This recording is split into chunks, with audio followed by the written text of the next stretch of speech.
Hello, hello, hello, and welcome to this very late stream.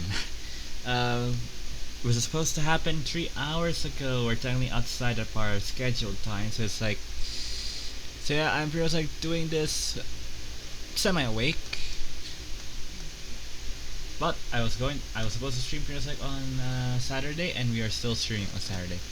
So right now, yeah, we're gonna continue with Great Eastern Chronicles. The original plan was to do Hyrule more Age of Calamity today, but well, I have something planned on Friday that'll be taking up a lot of time from starting from Friday and then again the weeks onwards. So yeah, right now this is like filler. Also maybe because like we had to just like stop the stream when it comes to like Grace Attorney in the middle of the investigation for chapter 2, the first part of the investigation.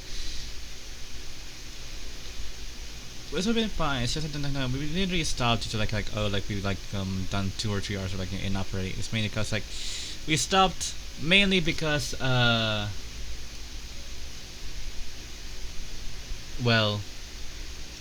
yeah, my throat was pretty much like tiring or pretty much like hurting at that point. So it's like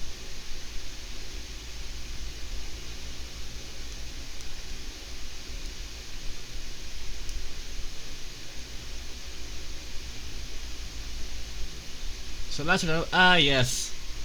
Pray, what can I do for you? It's about your deductions. Would you mind? Not at all. Go on.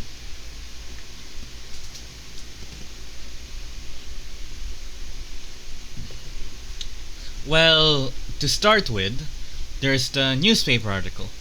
I think we had the same discussion before, but these two men look nothing like each other.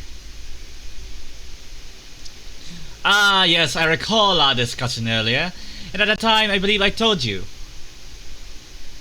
that the man is a revolutionary, well able to revolutionize his own appearance. In fairness to Mr. Holmes, Mr. Roylott does look more like this man than you do. That's not the point. And another thing, the part about him abducting the ballerina. Indeed, a truly startling revelation. At first glance, the case would appear too small to accommodate the young woman. Not just at first glance, it is too small, clearly. You'd be lucky to fit a 5-year-old child in that case, even if you push really hard.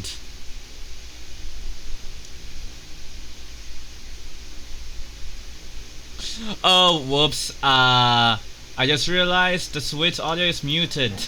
There you go, now you all can hear it. Okay. I don't suppose the missing ballerina is a 5-year-old child, is she? You mean you don't know? No, the young lady is 15. No, I didn't know. How could I? Well, if she's 15, then 10 years worth of her would be poking out of the case. Some years ago, I read something pertinent, I believe. A troop of men consuming vinegar daily in order to promote a certain litness in their bodies. Vinegar? What's that? For such a sour bunch, it would surely be simplicity itself to contort oneself into the confines of that small case. Oh dear, you might be thinking of contortionists in the circus, Mr. Holmes. This whole thing is turning into a circus. Mr. Naruhodo, something occurred to me about Mr. Holmes' deductions just now. I think his powers of observation are, well, magical. His eyes cut to the heart of the matter almost instantly. It's just where he directs his attention and his logic that seem a little off. Your idea of a little may be a little up itself, Mr. Sato. It's just 1 or 2 key words in his deductions that seem to let him down. So I was wondering if we might perhaps tactically switch them for alternatives. What do you think? Switch some key words in his deductions. Yes, but very tactfully. I feel sure if we could do that, We'd unlock the true genius of Mr. Holmes' great deduction. Precisely the thought that was going through my own mind. To explain it simply, I was being lazy, so I figured I ought to let you all do the work for me. I really am the greatest detective in the world, Sherlock, getting others to do your deductions now, really?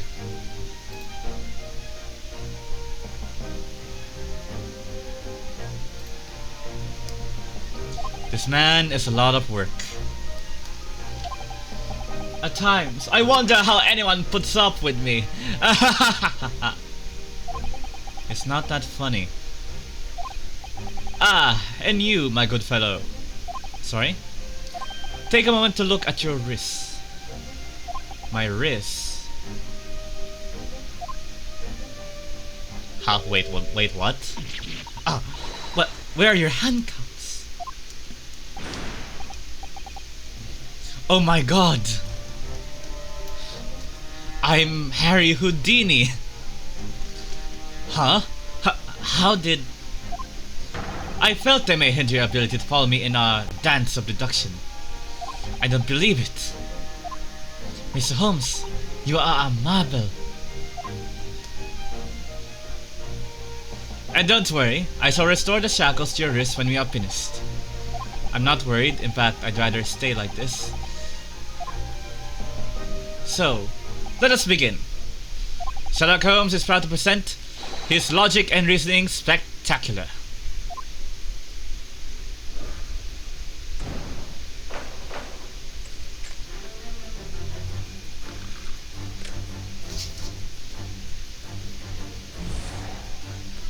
So, the dubious looking Russian, Mr. Roylott. Obviously, what catches the eye in the first place is an enormous pair of shears in your hand.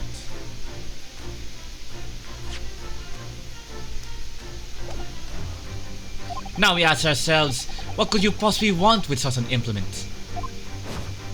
The answer, of course, is staring us right in the face. You are on the verge of using the shears to cut away the copious beard you sport. I'm not sure. Would you really use shears like that to cut off a beard? I doubt that's something I'll ever have to worry about. It doesn't quite sit right with me, though. It doesn't seem to be sitting right with Mr. Roylott either. This means, I suppose, that the deduction is wrong. Let's try to switch a key word here, Naruhodo-san, and see if it helps matters. Alright, but how? I think we should start by taking a long, hard look at Mr. Roylott. Wonder if it's really his beard that he intended to use those shears on. Exactly. If we do manage to find something that seems to fit the sense of Mr. Holmes' deduction better, then what? Then I'll leave the rest in your capable hands, Naruhodo-san. Why am I the one who would do something like this? Well, anyway, let's see if there's anything we could even use to switch around in that last sentence. What exactly was Mr. Roylott really going to use those enormous shears for?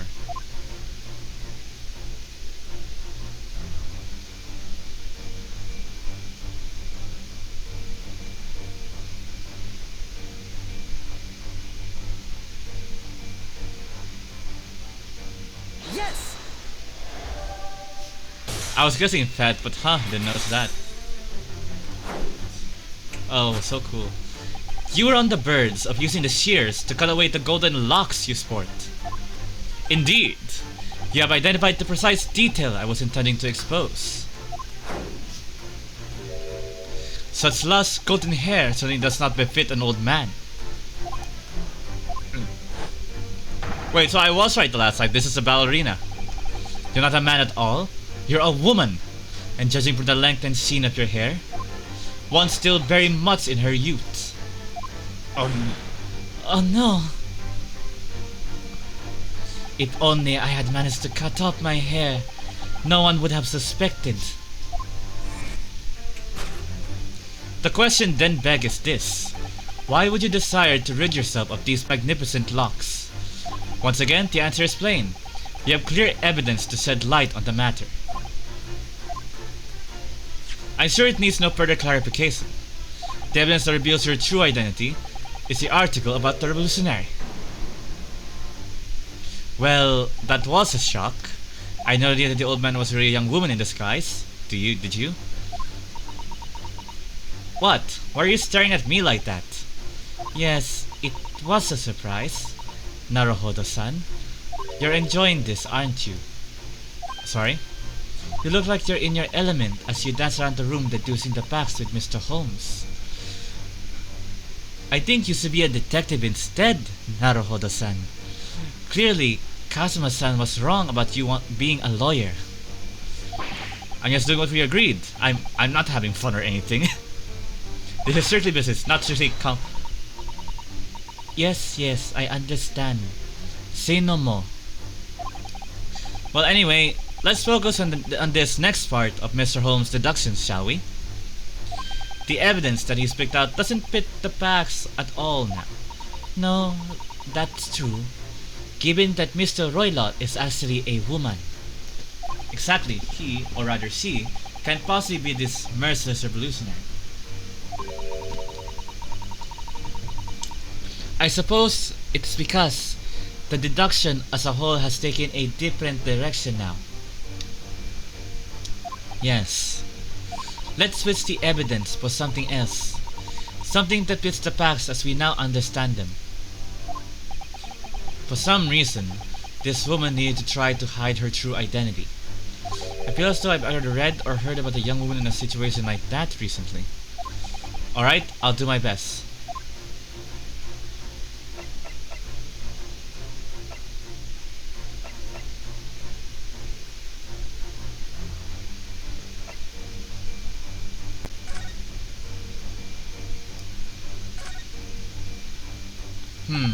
This is interesting. We found something relevant, Naruhodo-san. Well, no, I mean, it looks like it might be interesting. I can't read a single word, I'm afraid. Nor can I, but look at this picture. Perhaps it's about a beautiful young Russian princess, do you think? She is very pretty, isn't she? I suppose you enjoy articles like this, do you? I don't know. I can't make any sense of it. Ah, I'm glad you noticed this article. Ah! Allow me to give you a short summary of its contents. Oh, thank you. Pops up everywhere, this Mr. Holmes. It's about the disappearance of a young lady last night. Renowned prima ballerina of the Nobabis Ballet disappears from Shanghai. During a performance in Shanghai, the famous dancer was reported missing. She is, of course, the talented young Nikolina Pavlova. Why are Russian names so hard to remember? It appeared the woman was in costume when she was found to be missing from her dressing room. Wearing the diamond tiara you see pictured, which is worth some 20,000 rubles. Oh, how much is 20,000 rubles? I have no idea. But I'm quite sure it must be an unbelievable sum of money. Susata-san's eyes are shining like diamonds themselves. The tiara is the property of the Nobabis Ballet. It would seem the director is beside herself with worry. Yes, I'm not surprised. The company is most anxious to cover both Miss Pavlova and the valuable tiara. They've requested international assistance at all ports with sailings to Great Britain. Could this be another case of a Russian fleeing his or her country? It does seem to be the Russian thing to do. I'm not even going to dignify that with a response, Mr. Naruhodo.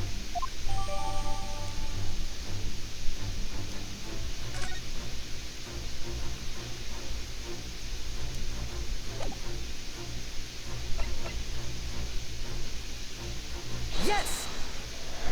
We had to do that to figure it out. I never got last year versus. The evidence that reveals your true identity is, of course, the article about the ballerina. That's right. That's right!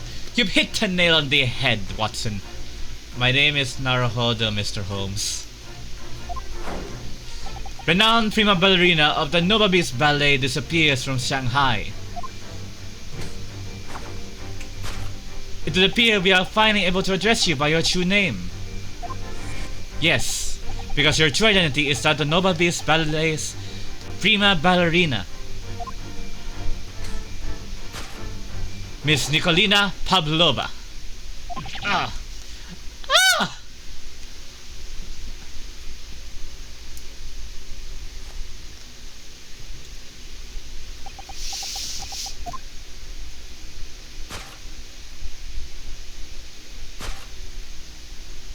It is a good disguise though, really. But the hair was sticking up.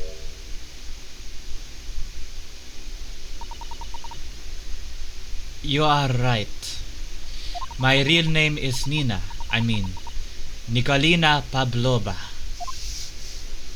But please, I beg you, don't tell anyone.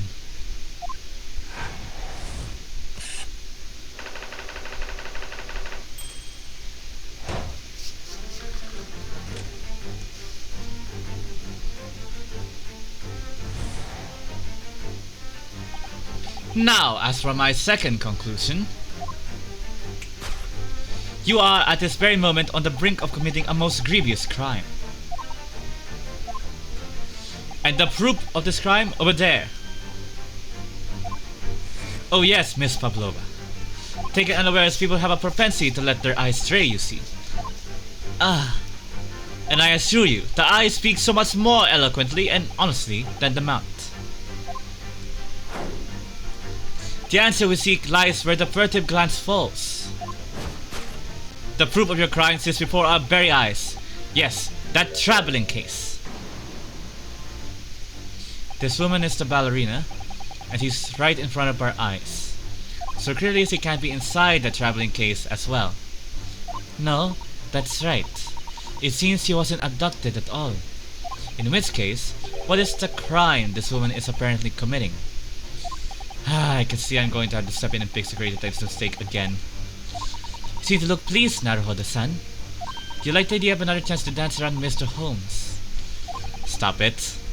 Anyway, there must be something else here that shows what this woman is up to.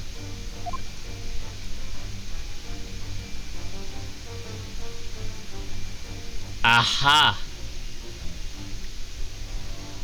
Yes! I love this minigame.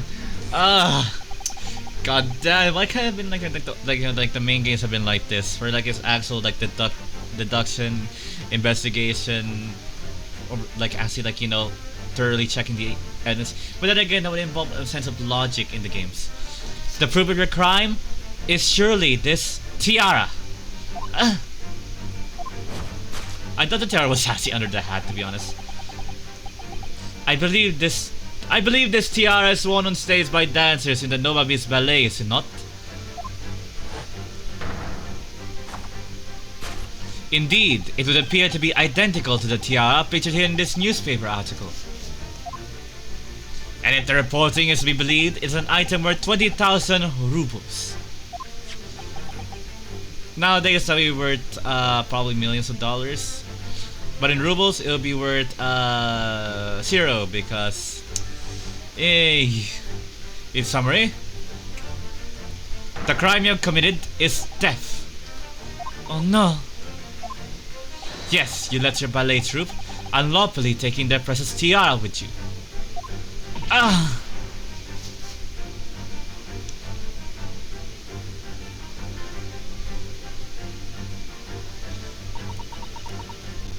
I had no one, no family, no friends. I am all alone, and I need money. CS15, it was the rumors I got spurred to my decision. But I did not steal the tiara. It was a present from, how do you say, an Earl of Prussia. It belongs to me. This girl is only 15 years old, and she's run away all by herself. Sounds being extremely lonely. Dad, now I ship her in Rinosuke. God damn it! Alright, I will tell you everything. There's no point to hiding it now. Come, let us not be hasty. What? There remains one unsolved mystery about you. Mystery? What do you mean? You have staunchly refused to open this traveling case of yours in our presence. It is useful to conclude, therefore, that there exists some reason why you wish it to remain closed. Is that not so, Miss Pavlova? My dear girl, there is no sense in playing games with me. Nothing escapes my attention. Indeed, I have a very good idea of the contents of your case, even before I ever laid eyes on them. Dear me, we are not well suited to a life of crime, are we? Your careless coup d'oeil betrays you. Once again, we need only follow your furtive glance to find the answer. Yes, the reason why you refuse to open your case is written on the books on the shelf. He's completely changed tack with his deduction now. I think Mr. Holmes is adapting his logic to the changing circumstances, don't you? Maybe, but why has he suddenly brought the books up into all this? It's just a wild guess, surely. Oh, do you think so? Well, it doesn't seem likely that the reason why this young woman doesn't want to open her case would have been written in a book that doesn't even belong to her.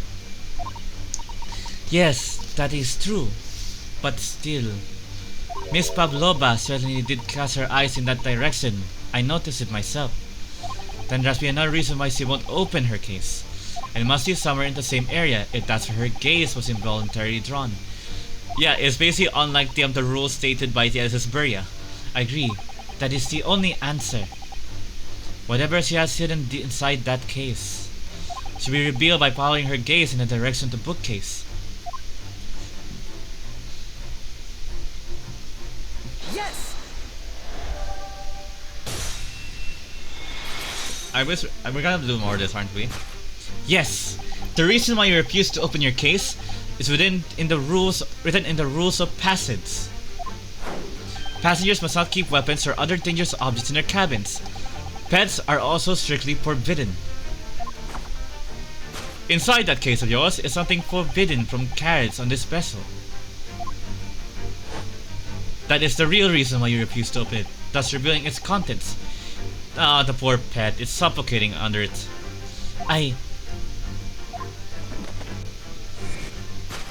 As you've seen, the trunk wobbles from time to time. But no weapon or other dangerous item would move of its own accord.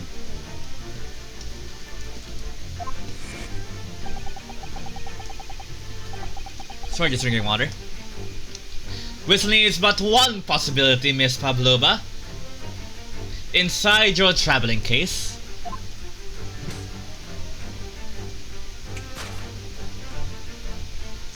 is the last item listed as forbidden in the vessel's rule of passage. A pet. Ah!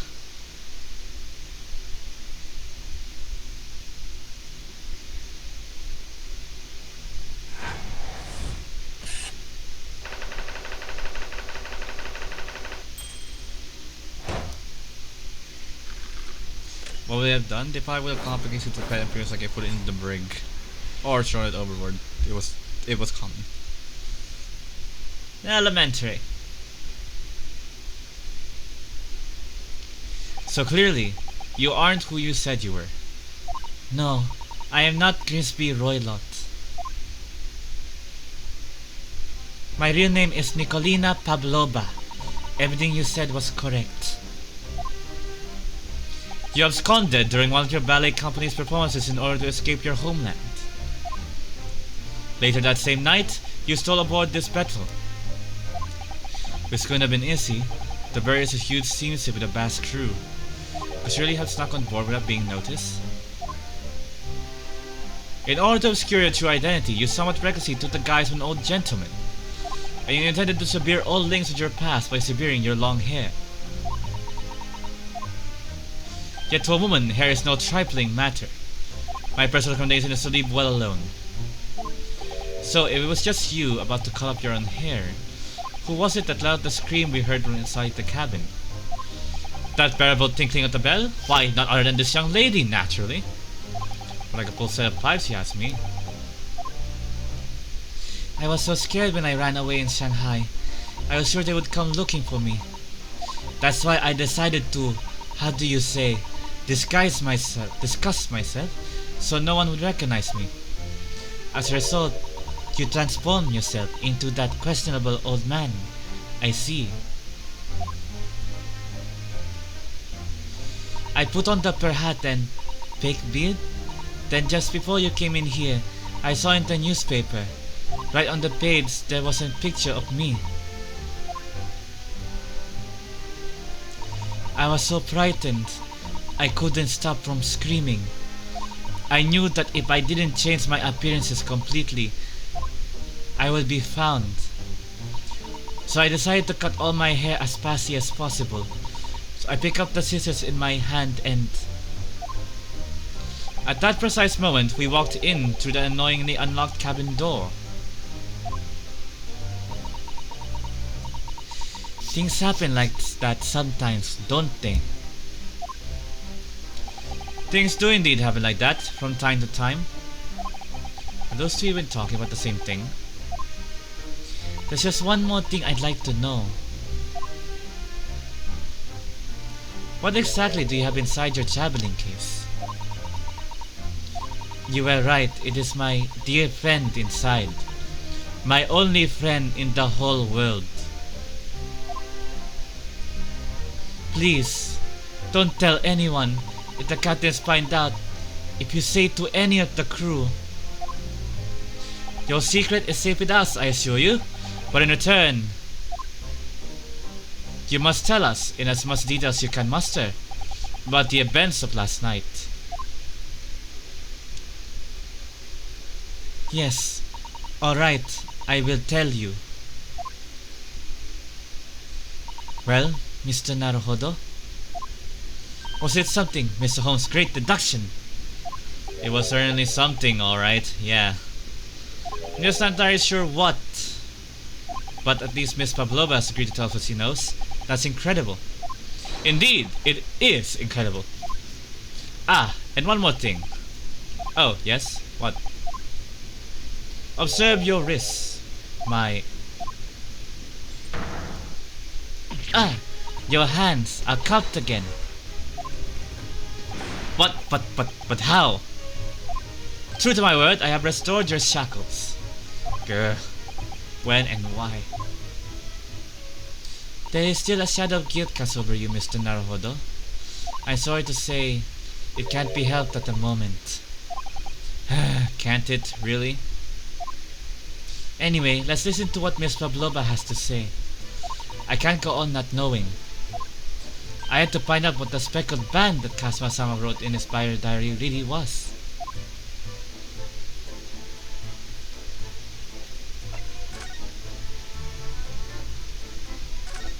Let me see. Don't touch! Huh? I will tell you what I know about last night, but please, you must not touch my things. How do you say, forbid it? Oh, sorry. As well as you should be, young man. What vulgar manners you have. Poking around a young lady's private belongings. Neither shall I allow it. Grr, hypocrite.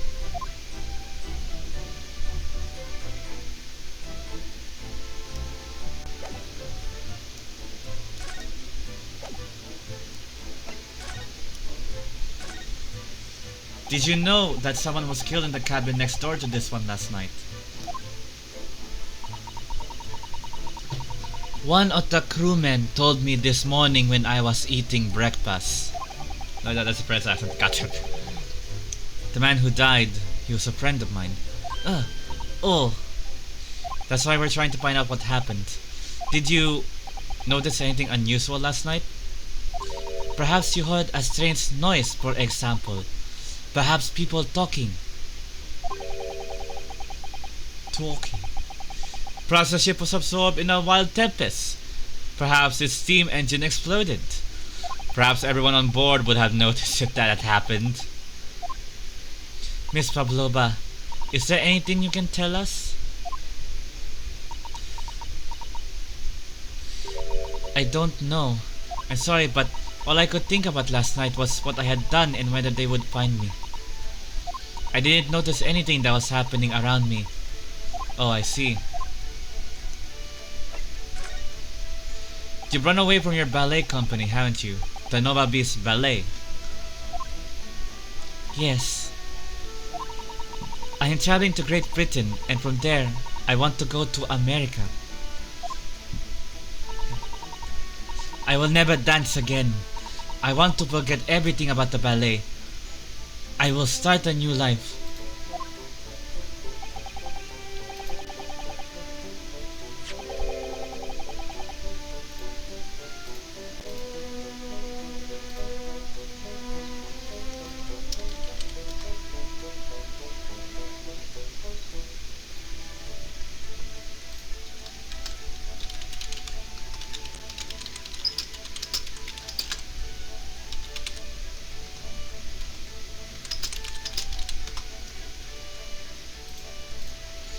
You wish to forget a challenging proposition when you have that striking tiara as a reminder. But the tiara is mine. I need it to live. I have no money of my own. The Nobis Ballet gives us only a little food and water, and we must dance all over the world. I had to run away. I had no choice. If I stayed, it would have killed me. I think, to be honest, that is actually accurate during the time period. This is the 1890s, right? During that time, in ballet troops, or like, in ballet origin countries like, Russia or, France, it's like, yeah, they tended to not treat their dancers that well. They would constantly, like, berate or like harp on them if they basically got a movement wrong. I don't. That feels like that's only like the small part of like the mental, like, abuse. But you also feels like, had like them, like, being like, starved, like, being given little food as possible in order to keep their, like, their thin petite figures, in order to be like, for their costumes, and also to, like, for their dancing. Yeah, not really a great time. So you ran away to protect yourself. Yes, and the crew of this ship, they have all been kind to me. They let me come on board, and they said I could hide in this cabin. It is indeed the truth, Miss Pavlova. It creates a most interesting conundrum. Yes, it does. What do you think about it, Mr. Naruhodo? Me? Oh, well, yes, of course. I think we should hear Miss Pavlova's explanation. What conundrum, I'm not sure, but...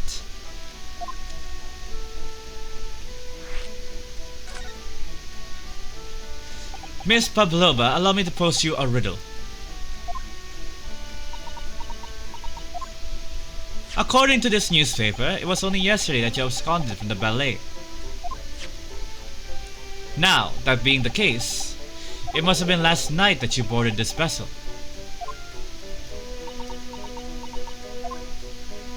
However, the SS Burya stopped by no port last night. Ah, that's it, of course. So how is it, pray, that you come to be aboard?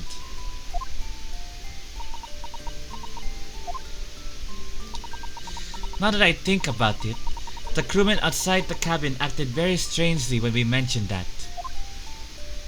It was just after we asked you about when the occupant of this cabin came aboard.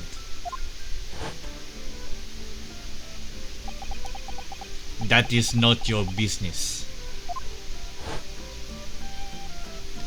Yes, you're right. He did seem to be hiding something.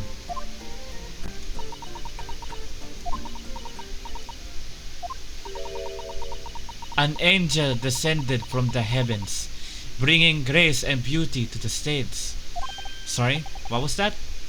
It is how the Russian newspapers describe one of my performances. And that is how I came here too.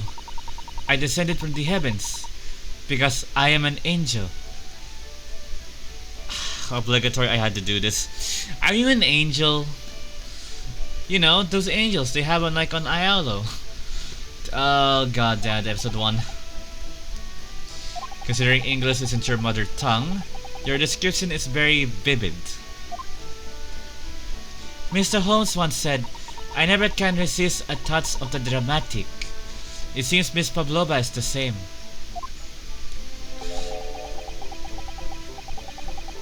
A genius descends from the heavens, bringing grace and beauty to detection. Words once said about myself. A quote from a wonderfully extravagant advertisement for the adventures of Sherlock Holmes, in fact. Yes, yes, Mr. Showy. Anyway, it doesn't look like Miss Pavlova is going to tell us what really happened. So the friend you mentioned is signed your traveling case, is that right? I don't think animals are allowed on board according to the rules of passage. It's mainly for health reasons, actually. Because like it'll be like on sea for like weeks on end. Especially it's like in the 1890s. They cut like for some it would take like around like 55 days or like around like 4 weeks for like a travel. But like the 1910s it cut that down to like half.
Yeah, hang on. I'm just typing something.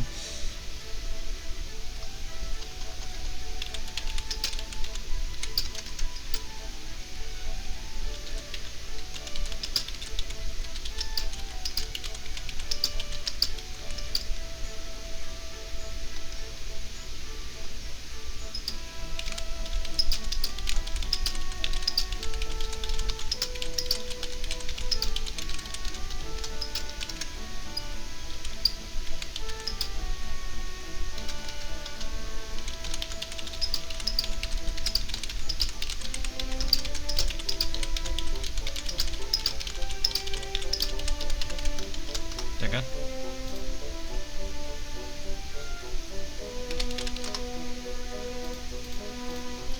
Oh, please! Don't tell any of the crew. If they found my precious, then the belly Russians would steer themselves in unison to throw you and your case overboard, no doubt. Ah! So reassuring, Mr. Holmes. But what sort of pet is your friend? A little puppy? It is, isn't it? Maybe an adorable little rabbit? Ha! You credit Russia as a land with small rabbits, do you?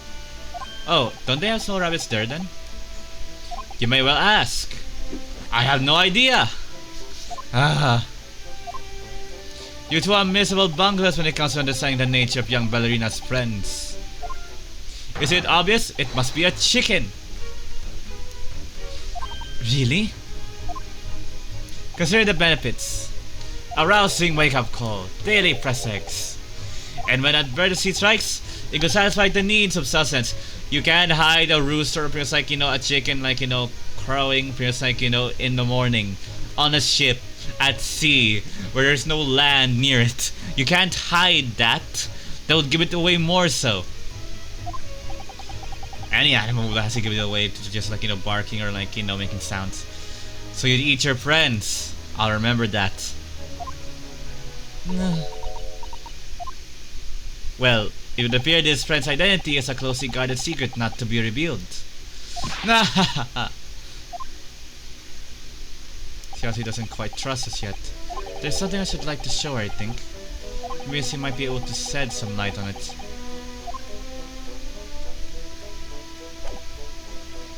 Right, let me just save here, so we don't have to, like, lose our progress.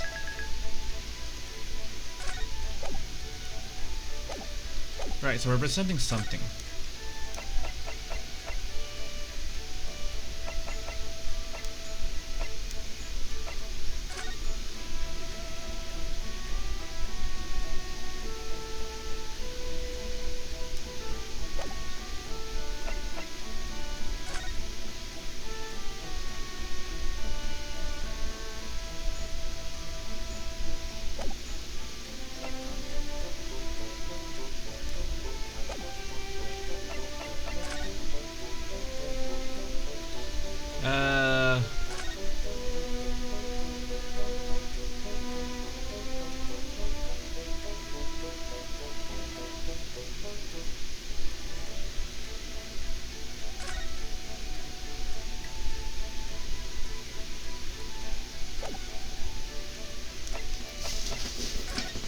See what percent.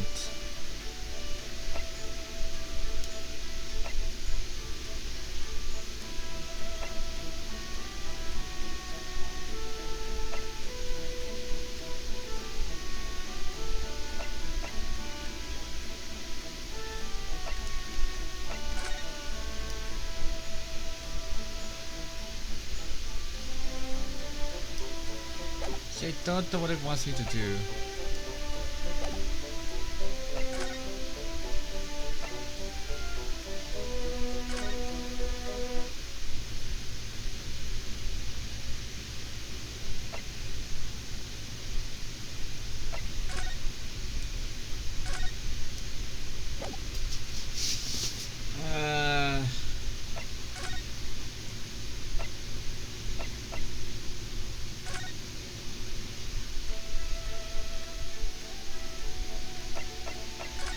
I'm not sure what you can do right now because they won't let us touch anything.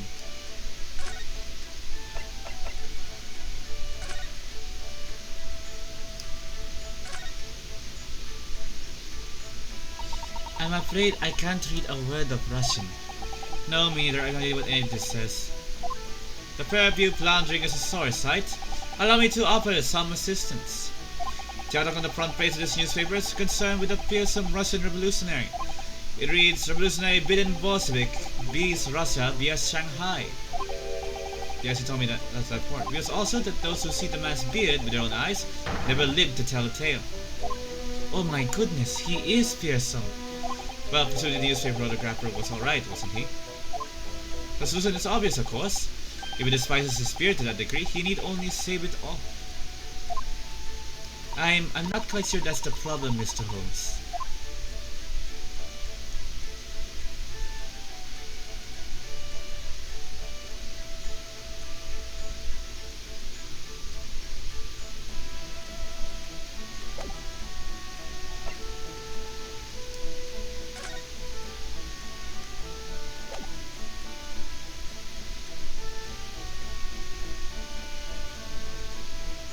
Don't tell me it's like the whistling sound.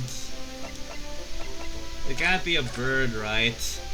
Locking a bird into a fucking suitcase is like, it's impossible. The amount of like this, well yeah, ballerina, but I can't think.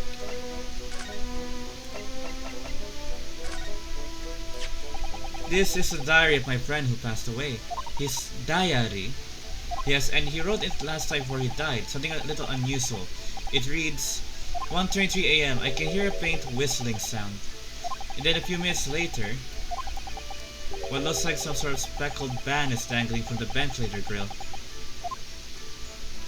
A speckled band? I don't understand. It's strange, isn't it? But the ventilator he mentions joins his cabin, you see. It's up there on the wall. In other words, this cabin and the victim's cabin are connected together.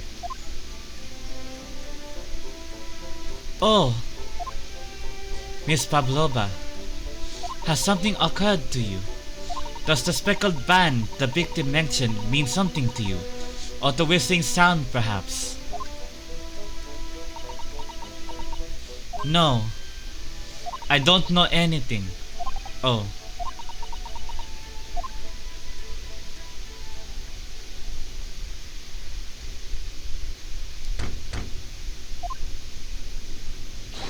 Excuse me, Mr. Roylott. Yes. What? Wow, she's fast. Captain would like to speak with you. You must come to Captain's quarters at once. Please. Alright. I will come now. What? You must leave now. Oh no, it's fine. Don't mind us. Yes, please, don't worry yourself, Mr. Roylott. Get out! The passenger said out, or do you want me to throw you out? Ugh, looks like we'll have to leave investigating this cabin until later. What a pity. And so we lost our chance. Having still not managed to investigate Miss Pavlova's cabin, we were unceremoniously chased out. That is to say, we were quite literally picked up and thrown into the passageway outside. Really? It was that short?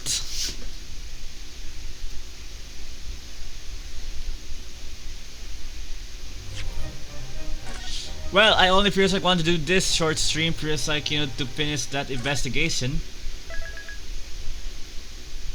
But it's investigation part 2, so I might as well continue for a few minutes more. Round it up to an hour at least. 9th January, SS Burya, first class, cabin passageway. I wish we hadn't been thrown out like that.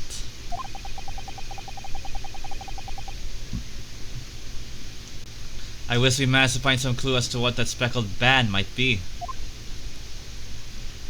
We didn't manage to investigate at all. And I imagine that we won't be able to for a while longer. We'll never get past that sailor guarding the door. He's clearly glaring at us as to say, don't even think about it. Oh, wait a minute. What is it? Well, what happened to our great detective friend? Where did he go? Oh yes, he's completely disappeared. Where did he do that? He slipped away as quietly as the wind, but not before ensuring these were securely back on my wrists.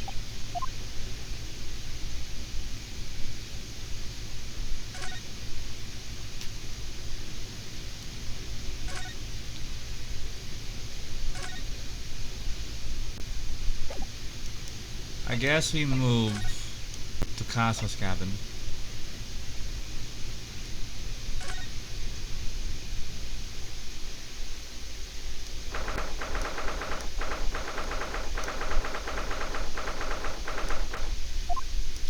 Looks like, well, honestly, like how Briscoe's transfer is like, you know, okay, so you have the okay, so for example, imagine this like it's horizontal. The north and south are like the sides of like the ship. For example, what happens usually is like, you know, Briscoe's cabins tend to be accessed from like the outside promenades or like the from outside deck itself instead of being interior. Because like they tend to be like they're close, they're because like they're next to each other, but they tend to open outward. But then again, this could be different. Yes, on that subject, I wonder if Inspector Hosanaga is unscathed. What do you mean, unscathed? Surely you haven't forgotten, have you, Naruhodo-san? Don't you remember what he said about allowing you out of this cabin to investigate? He was going to talk to the captain about it. He said he'd lay his life on the line for you. Oh, yes. But I'm sure he was exaggerating. Let's see what he has to say for himself. He might have some new information for us. You never know.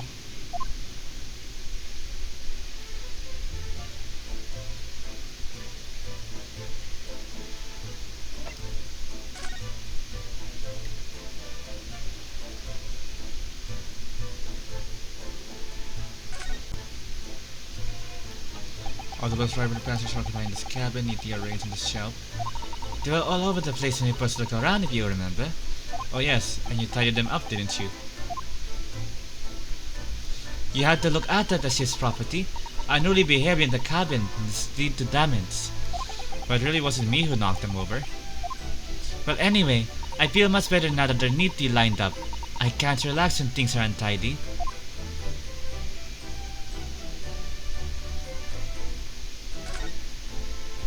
There you are. Ah, you are back. Inspector, what happened to you?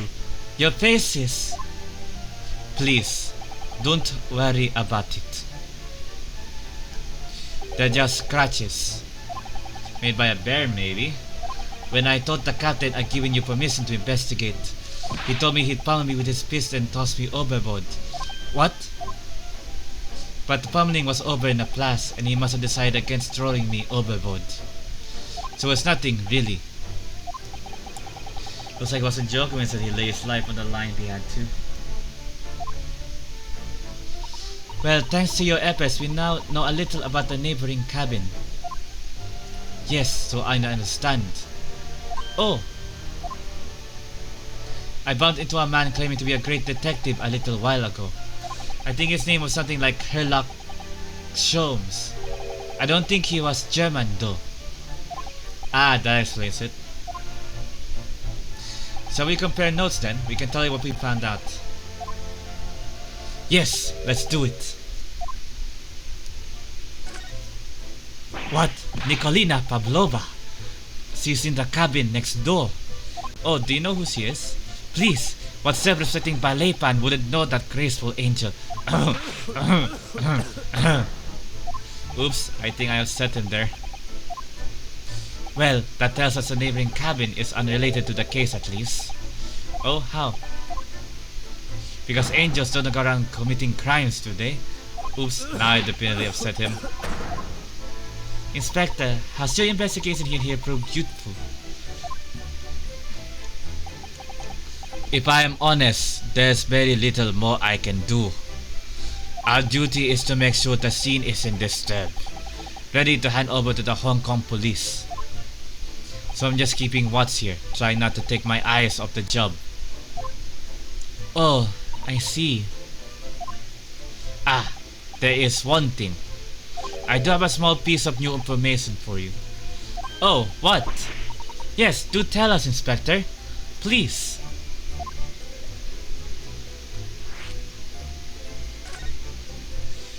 What is this new information you have, Inspector?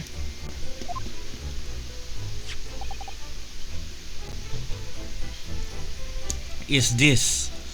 The Burya's medical officer has finished his examination of the body. I managed to obtain the report. Oh, Kazuma's post-mortem report? Kazuma-sama. So, what was the cause of death? Damage to the cervical vertebrae is what's written in the report. Oh, so blunt trauma. Oh no, or pretty much like, snap-necked. His neck was broken. Yes, it would seem so. There were no obvious wounds or other signs of injury. So at first I think they were considering poison. But it turns out they found no trace of poison in his system at all. Well, what weapon was used then?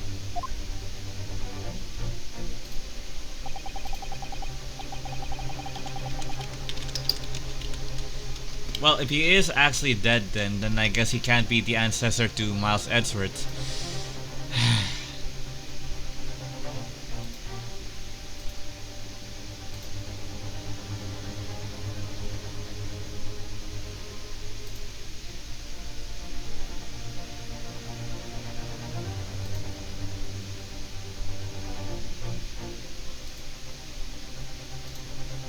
Yeah, well. Guess can't be Edgeworth's ancestor. Nothing has been found as of yet, but the fact that there are no signs of a wound suggests it may have been a blunt object, something that wouldn't leave a mark. Oh, I see. All the body's nerves run through the spine to the brain. A strong enough impact to the neck could induce death. It is a possibility, and no obvious wound would be left. Poor Kazuma. I have a second copy of the report. If it might be useful, you're welcome to have it. Really? Are you sure? Yes, it's fine. I trust you. After all, if I didn't trust you, I'd never have agreed to leave you leaving this cabin in the first place, would I? Ah.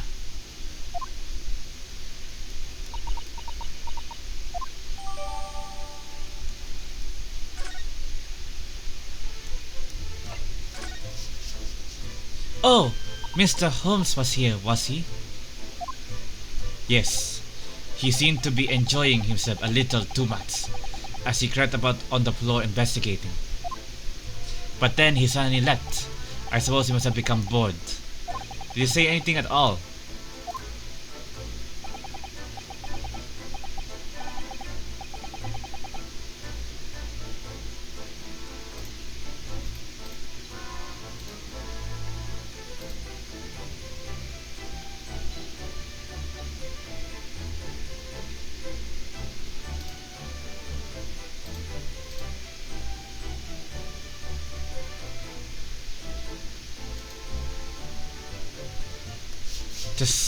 See, now you mention it, yes. Just one thing, but he practically shouted it. It's shoe polish, was all he said. Shoe polish? I wonder what he meant. The scalp on the floor. Of course it could be paused. It was when he was over there by the piece of broken glass. Do you see? Ah, perhaps he was talking about this brick-colored mark, do you think? Ah, yes, that must be it. But how could Mr. Holmes know that it's shoe polish? That leaves me cold, I'm afraid. I have no idea. It's his goggles. They can detect chemicals. Nope, not spoiled. I can just tell. Also, it was in the art and like the director's talk. What is it, Susada-san? Well, Kazuma-san was wearing leather shoes with a very dark tan hue. Dark tan? A sort of dark brownish red then. Yes, a little like the color of red wine, but darker. I often repaired them for him. Oh, does this mean that this mark was made by the paws on Cosmo's shoes as he scuffed on the floor?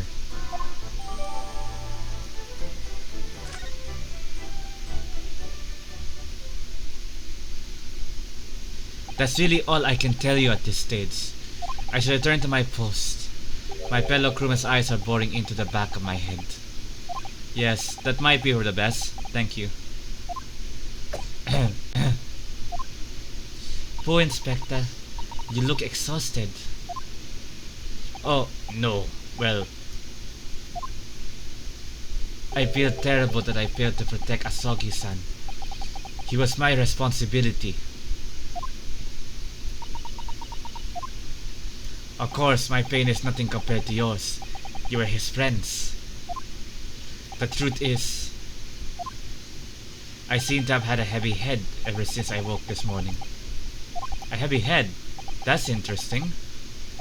My head's still throbbing too.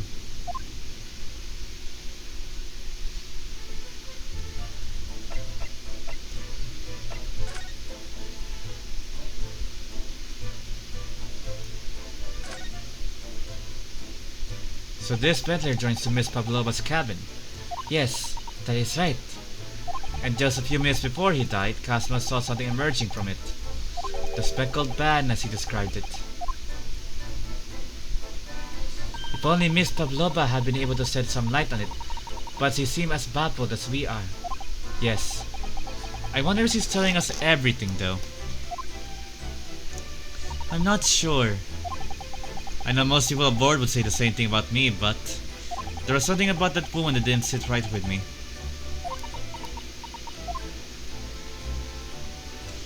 Fleeing to America may also be like, you know, a chance to escape, but I don't know.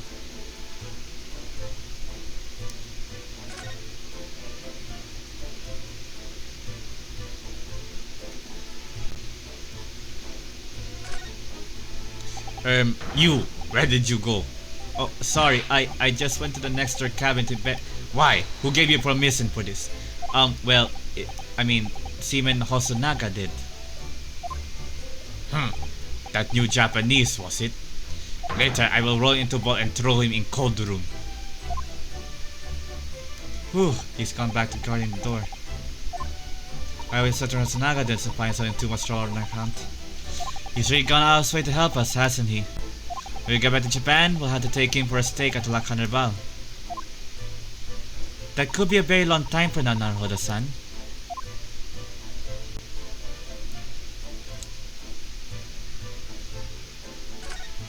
So it's clear that these letters were written with the ink that was somewhat spilled from the floor, and they spelled Russian word for wardrobe.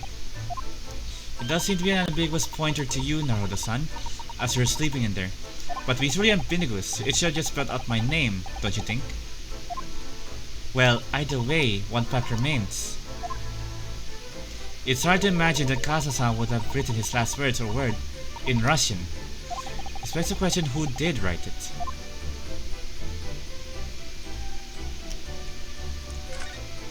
This is where Kasa spent his final moments writing his diary.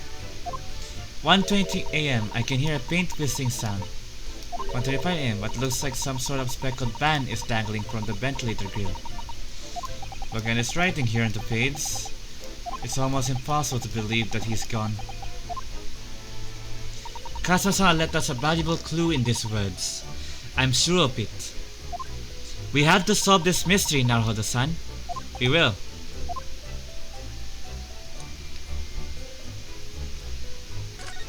These are the rules of passage for travel aboard to this Burya.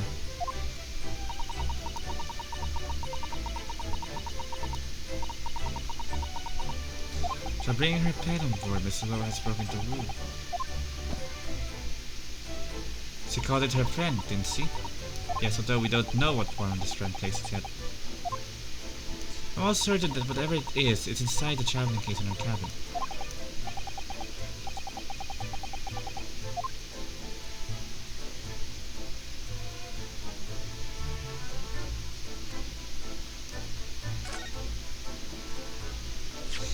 is such a beautiful color, this glass.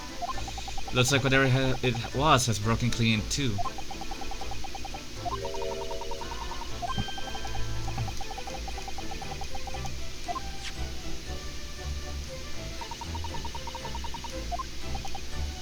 What to know is, how can a detective be so sure it's shoe polish and not something else? Because he's a great detective, of course. That's hardly a reason, is it?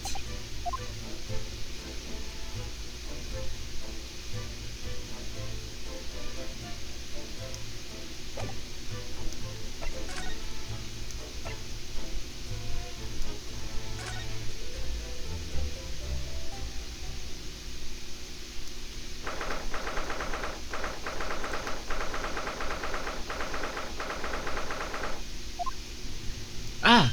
Look, Naruto-san! Seaman Stroganoff has gone. Strong enough? The burly Russian sailor who's always crossing his arms and glaring at us. All these sorts of names are impossible to remember.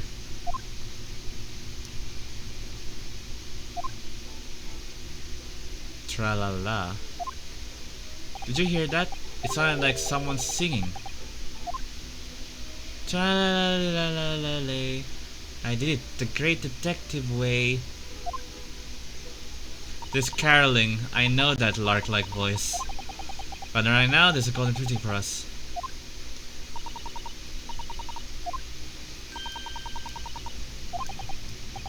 Stringy knock crewman comes back. I wonder what's on the other side. Aha! Oh, it's Mr. Holmes. Look.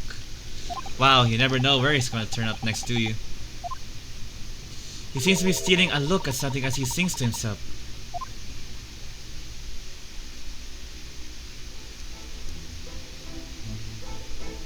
Tra-la-la-lia-li-la-la-le. I did it the great detective way. He's still singing. Do you think he hasn't noticed us? Or is he in extremely high spirits? Yes, there were times, I'm sure you knew, when the yard bit off more than it could chew. And through it all, when there was doubt, it's lucky Sherlock was about. Excuse me. I solved it all and I stood tall. I did it the great detective way. Mr. Holmes! Ah! What is it? You want to fight? Honestly, it's something a fellow when he's singing, and I was hoping to reach the climactic finish. Sorry, I thought you were never going to stop, so I figured now is a good time as any. I very nearly dropped you to the floor with one of my famous right hooks. Fun fact, Sherlock's a well-known brawler and wrestler, appears like in the novels. So that's accurate. Alright, I get the picture. Now, could you put those fists away?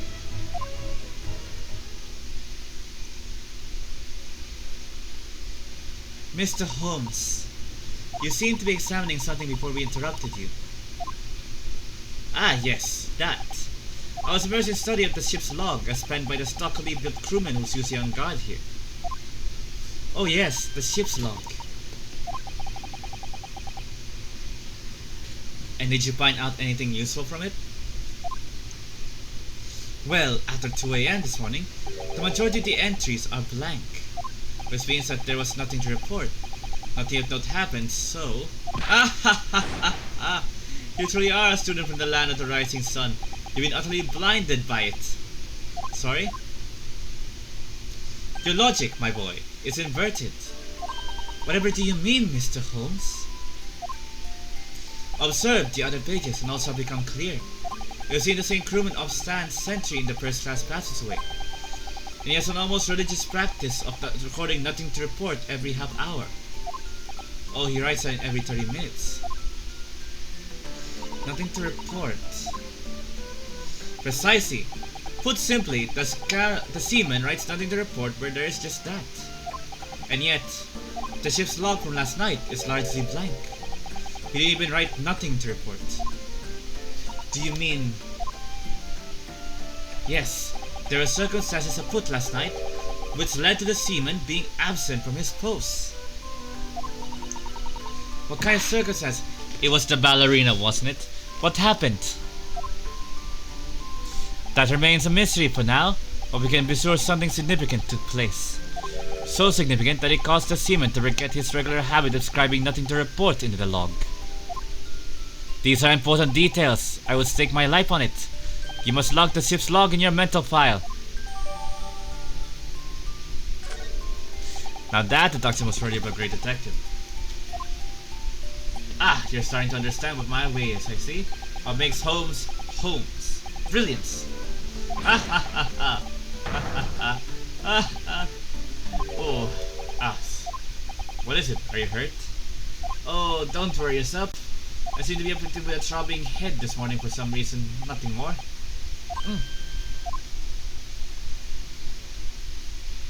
Well, my friends, until our next encounter. He's still singing to himself. I can hear that he wanders off down the passageway. Is something wrong, Susato-san? You seem lost in thought. It's just... well, I feel the same. Sorry? Ever since I woke up this morning, I had something of a headache. A sort of continuous throbbing. Oh, you too?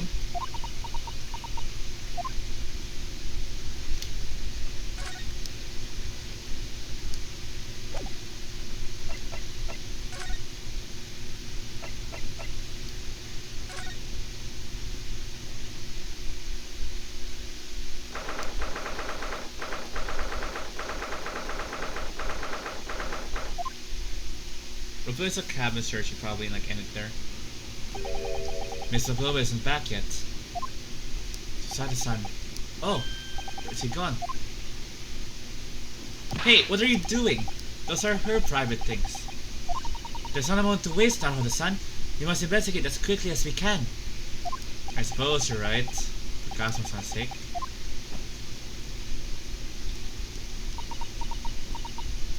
But just for Kazuma-sama. What do you mean? It can't be long now until we arrive at the fort, in Hong Kong. I don't want you to be in those handcuffs when we get there. Really? We must solve this case, Naruhodo-san. By ourselves we have to. Yes, we will.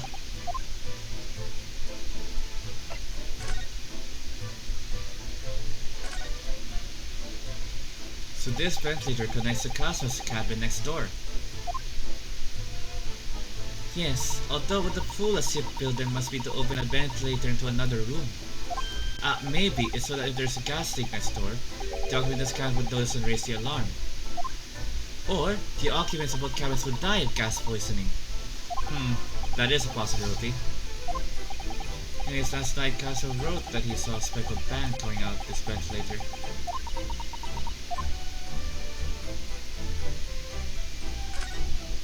Naruhodo-san, are you there? Sorry, I'm right here. Yes. Why?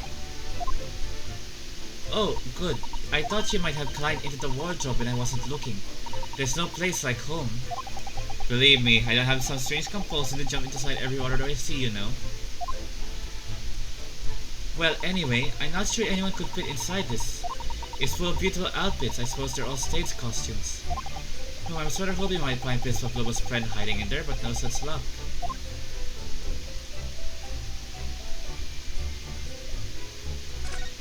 Oh my, Mr. Bloma's case is open. It's completely empty inside, but according to the great detective's great deduction, she was hiding her special friend in there.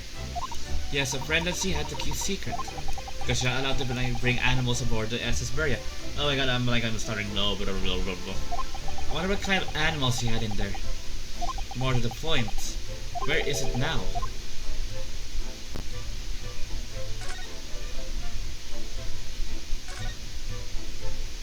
There are just a few books on the desk, nothing else, by the way of it.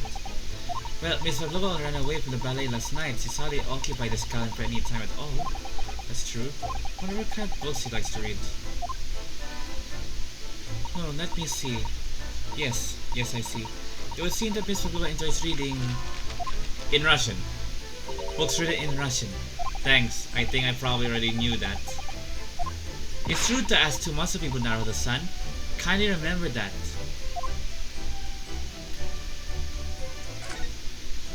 It would seem this teapot is empty. So the natural conclusion is that the Rustlers are very thirsty people. Or, because Mr. Blow only came to this cabin last night, he hasn't had the chance to make any tea yet. I mean, it could be either. It's telling me that there is as we thirsty. I lay 1,000 on one on it. You're rather obstinate, aren't you, now the sun?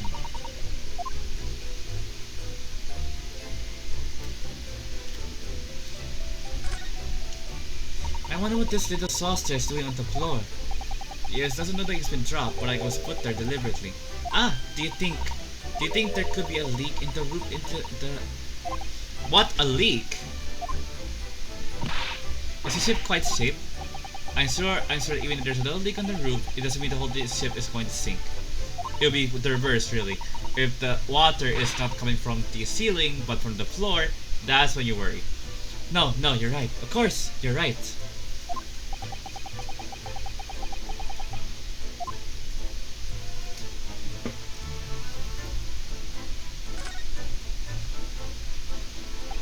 All the books are all together. Look, every single one.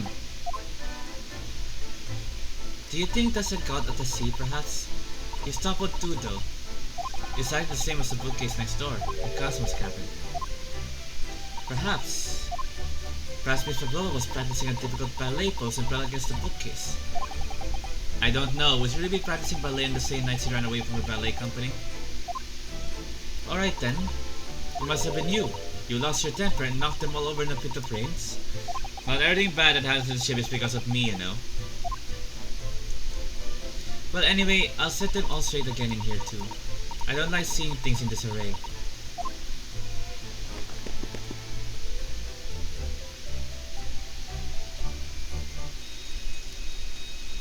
What was that?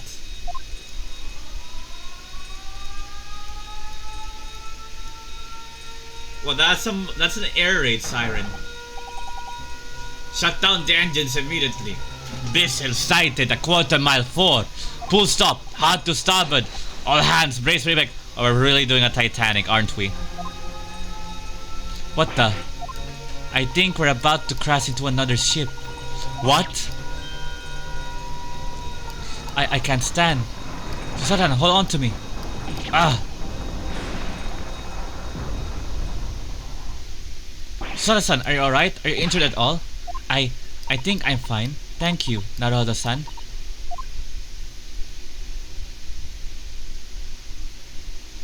It looks like we avoided a collision. I think. Yes, the ship has come to a stop. Oh my goodness, what about you, Naruto-san? Are you hurt? No, I'm fine. Hello, is anybody in there? Shout if you need assistance. But that sounds like Inspector Sonaga. Is that you in there? Oh, son. Unbolt the door quickly. What? The bolt. So that's why it locked itself. The door's bolted. Did you do that, Sada-san? No, I didn't touch it. Well, that's strange. How did... And... all the books. They're just like they were before again. Naruto-san, aren't you going to open the door and let the inspector in? I'd better tidy this place up first.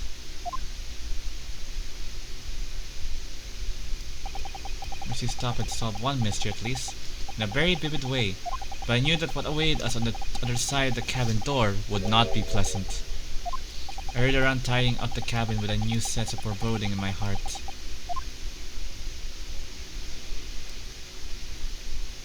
Don't tell me there's a part 3. I kind of want to stop here for now.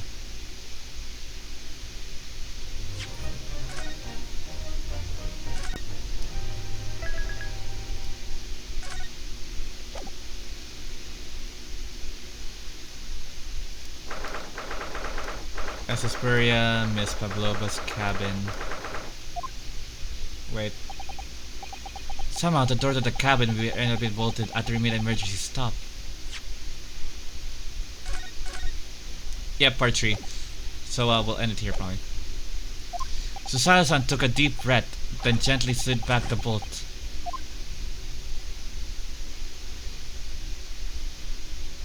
You, what are you doing in Miss Pavlova's quarters? You both look unhurt. Good. Yes, we're fine, thank you. What on earth happened? We heard something about how you were going to collide with another ship. Yes, it appears to have been a false report though. Oh, how did that happen? There's a dense fog outside, so it's extremely difficult to see. Someone must have thought we saw a ship ahead. This person obviously triggered the alarm, and that's why we made an emergency stop. Everything is chaos. Passengers are screaming. Crew are running everywhere. This first class area is the only quiet part of the ship at the moment. Oh, I see. Someone triggered the alarm. Does that mean that someone pressed that button outside?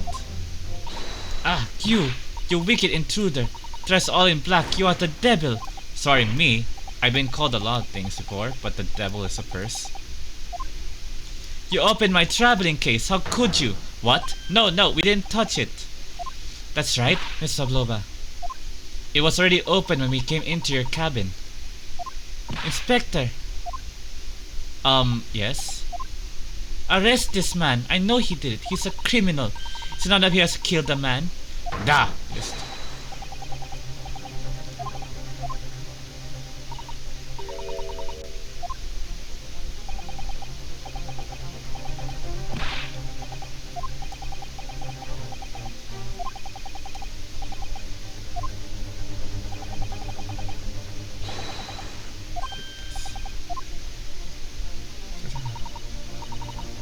This is a Russian vessel.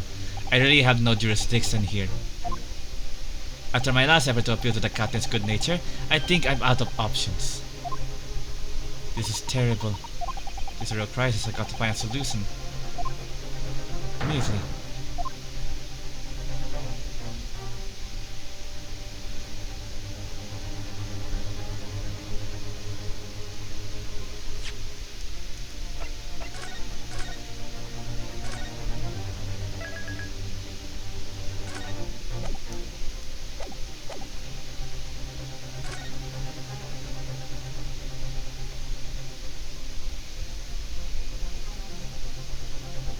Is there anything new in the court record?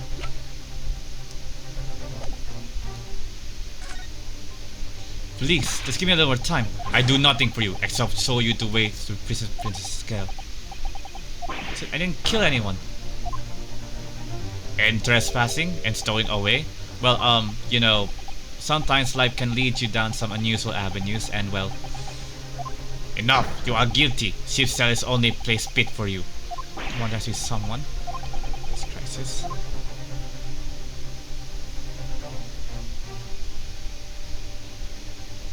Well, just need to keep calm and focus on the task at hand. We're just investigating. Thinks you want me to show you where crawfish hibernates? Hiya! Mr. Naruhodo, what do you think you're doing? Wow, everyone's attacking me. I was just starting to think he was my friend.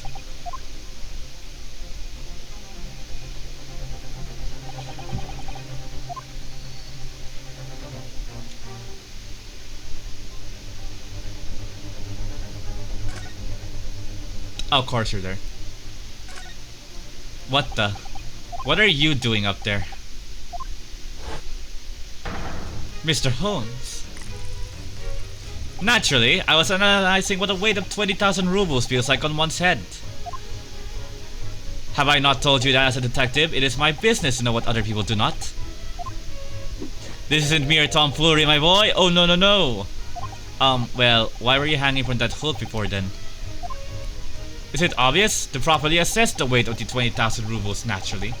I was determined to bend the conceited looking hook on the wall, also full of brag and bounce. I never know whether to take this man seriously or not. Ah, you again, the great detective. Ah, Inspector. Agabes, I've been looking for you. I have something to report to you most urgently.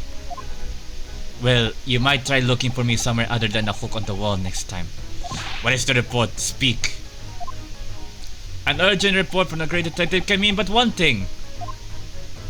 Yes, the case of the curious murder that took place last night, here on this vessel, the steamship Burya, has been solved by me, naturally. What? Really? Yes, I have eliminated all other possibilities. No other explanations exist. So, allow me to eliminate all your minds.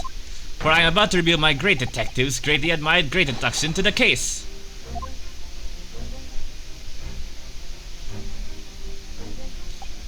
Ha! You have solved it. Even Headstock understands this case. We all knew who was responsible for killing Student Boy this morning when we found criminal in wardrobe. It is this stowaway, and he has handcuffs to prove it. I didn't do it! The trouble is, there doesn't appear to be anyone else who could have killed the victim. Because everyone knows the cabin door was bolted shut from the inside. No, it wasn't. That means the culprit must be someone who was inside the cabin. Yes, this is called a locked room mystery in the detective stories. Ja, locked room.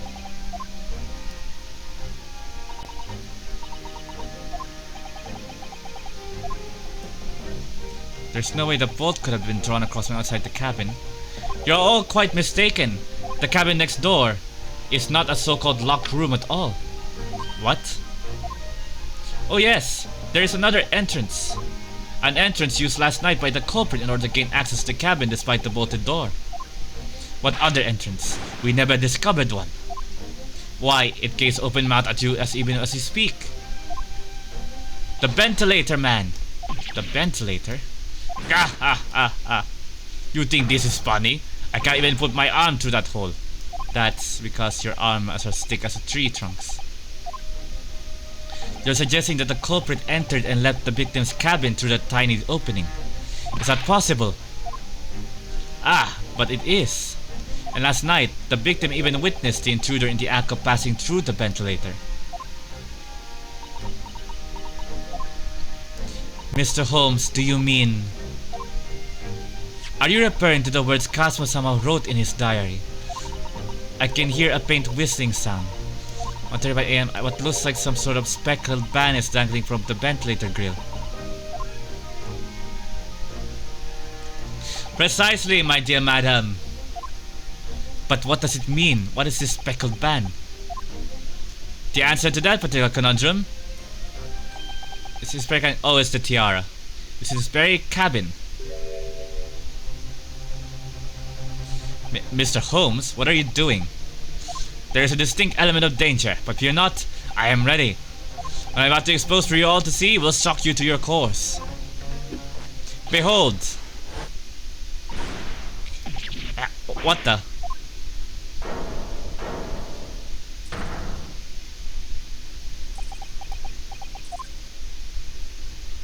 Allow me to introduce you all to the band, the speckled band. Oh, that makes sense. And since the snake was constricting around the head area, it could have been almost like, you know, strangled Kazuma. Indubitably. Good. Well, that's quite rare for a type of snake in Russia. Then again, it was Shanghai.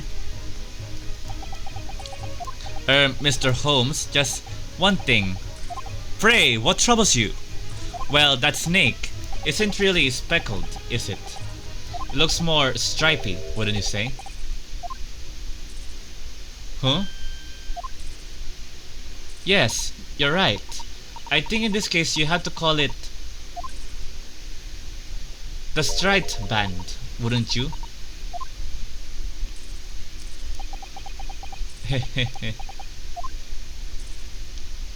You both see and observe with distinction, however. Do you not think that is precisely the trap into which the culprit wishes you to fall? Oh my goodness, really? It's a trap? How exactly? I think perhaps this time I explain the intricacies of my train of thought. Are you ready, Miss Pavlova? I'm sorry for the young man who died, but that is all. He said it's nothing to do with me. This whole thing is nothing to do with me. There are two conclusions I draw from the facts. Number one, last night your friend infiltrated the victim's cabin. Ah. And number two, that same friend was responsible for the victim losing his life. No. She's turned as white as a bowl of rice again. So it must be right. He's hit the nail on the head. This young woman's friend killed Mr. Asogi. What? Looks like he can't speak with that snake coiled around his head. I'll buy as little movement as possible, Seaman. You wouldn't want the fangs of that long fin at your neck. Servant, let's begin. Horlock shows is proud to present his logic and reasoning spectacular.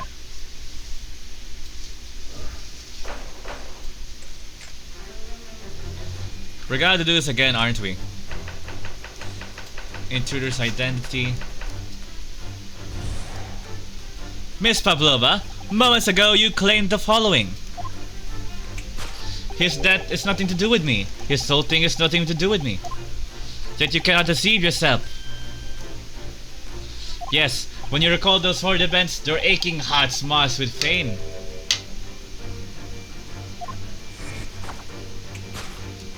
And it's that very pain that evidences your inextricable link to the victim's death. So we ask, what was the nature of this intruder that stole into the victim's cabin on that portentous night?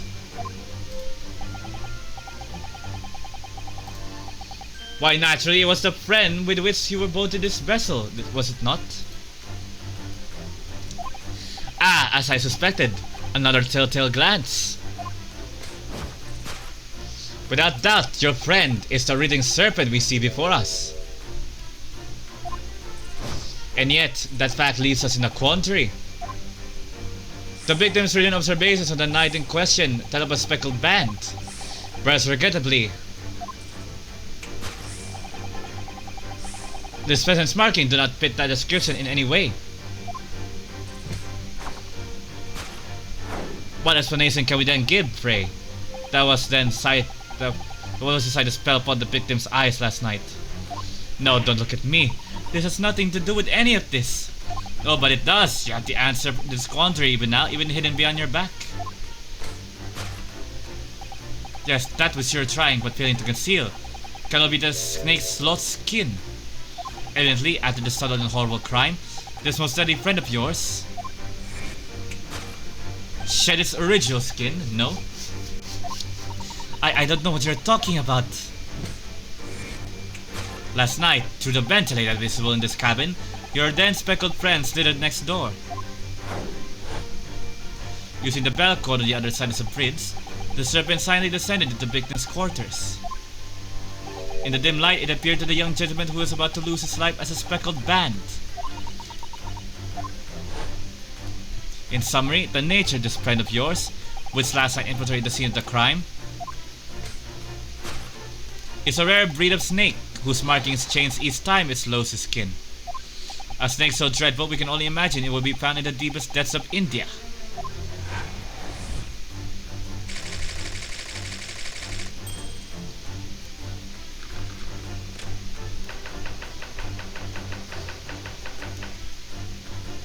Right, be right back in a second. Need to the bathroom.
And I'm back.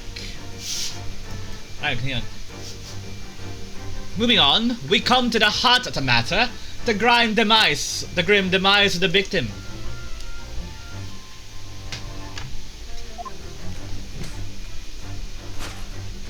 How did this young man lose his life, and why? According to the data of which I have been apprised, it would appear there were no visible signs of injury. Ah, In fact, the circumstances of this victim's death can only be explained by a terrible venom. That's wrong. Now we take that as fact. We can reasonably imagine that there remains evidence to affirm it at the scene of the crime. Oh no, could there be... Yes, and examining the deceased's body will prove the cause of death conclusively. The almost but not quite imperceptible puncture wounds left by the venomous fangs will seal the truth. Yes, the messages of the snake might be delivered by your terrifying friend. This makes no sense. There is no point feigning ignorance, Miss Pavlova. After the incident, you endeavored to hide everything, didn't you? But now your involuntary glance betrays the hiding place you chose. That's right, you hid the evidence that links you to the incident in that traveling case. When we first met in this cabin, it came to my attention that your case moved periodically. Your serpent assassin was restless inside, no doubt. You don't... It is telling that the victim made note of a low whistling sound when they heard minutes before his end. That was your signal, was it not? The sound you had used to train your serpent friend. To train? Indeed, you put the serpent through this ventilator and wait. After a period, you summoned it back with a whistle. You couldn't know if the animal had done its duty, so you would listen for signs of life next door. If the victim appeared not to have been dispatched, you'd release the snake once more. Do you deny the snake has undergone such training? It's not true. Having slithered through the ventilator and down the bell cord, the creature needed only to sink its fangs in once. And its venom would course through the victim's veins, ending its existence forever. I already know all things that are wrong. Just wait. That is the true nature of the speckled band that took the poor young man's life. There can be no doubt, my logic is infallible. Elementary!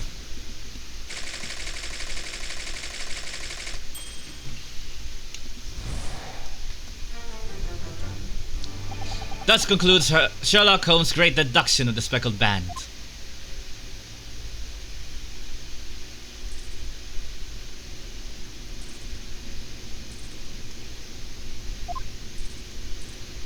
Miss Pavlova has trained her pet snake as a killing machine. There on the floor, you will observe a saucer of milk. The promise of food is the key to training any creature. Incredible! You've solved the mystery. Amazing! Your great deduction really lives up to its name. I see now why Sherlock Holmes has become such a household name.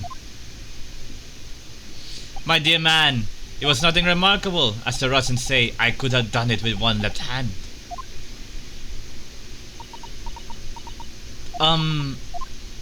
Could I venture an opinion, Mr. Holmes? Well, of course, what's on your mind? It's just about your deductions before. Some things don't quite make sense to me. I welcome questions as to my method, and will answer both loudly and proudly. Oh, well, good. First of all, snakes are egg-laying creatures, part of the reptile family. You are well informed, madame. And reptiles, don't drink milk. Ah. It's really only mammals that like to drink milk, you see. So, I'm not sure it would be possible to train a snake using milk as a reward. No matter. No doubt Miss Pavlova used some other treat to encourage her pet to do her bidding. Milk was really an example. The logic holds. Well, there is something else. Snakes have no ears. Ah. Yes, so I'm not sure it would really be possible to signal to the snake by whistling. But madame, what are the tales from Arabia? Have you not heard the snakes that dance to the sounds of a flute? I think perhaps the performers play their music in time with the snake's natural movements. Oh, I see. No hands, no feet, no ears. These creatures are so inept as to be practically useless. Don't take it out on the snakes, Mr. Holmes. There is one other thing. You have one more? Snakes use the scales on their bellies to propel themselves. So, I'm not really sure that a snake could manage to climb up a flat bell cord like the ones in these cabins. They should try harder. Please, don't be angry with me, Mr. Holmes. The point is, even if the snake had gone through the ventilator to the next door cabin, it couldn't have come back without help. What I'm trying to say is that there are a number of reasons why it's difficult to imagine the snake could have had a part in this.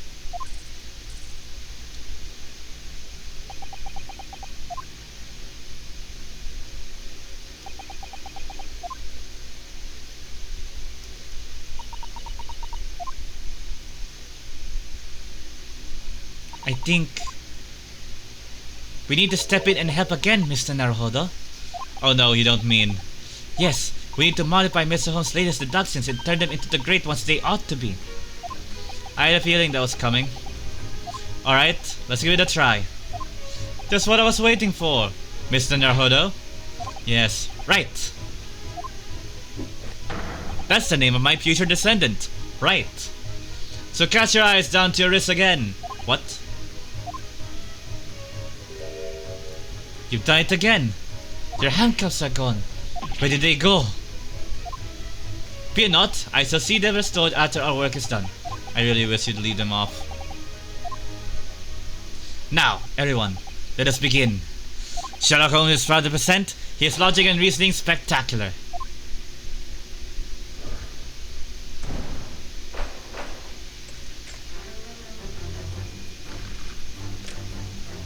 I mean, combine this, like, it lengthens the investigations, yes, then you have, like, the tries that are long as well. We're gonna be here forever. Mr. Willow, you clean the following. Yep, we done this before. Yes, that's nothing to do.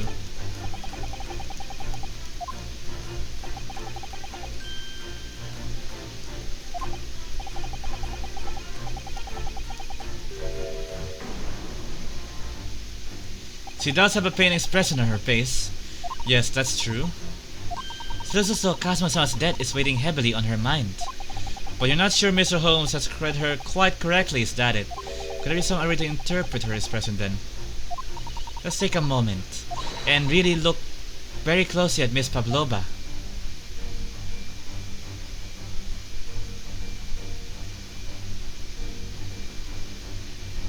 Yes! Yeah, I knew it was like, you know, like the pet was a cat the entire time. They mentioned like rabbits and dogs, but they didn't mention cats. That was a no-brainer. Yes, when you recall those horrid events, that claw scratch marks with fame. Indeed, and simple observation reveals that the wound is fresh. Miss Pavlova, did you in fact receive that scratch? Sometime last night.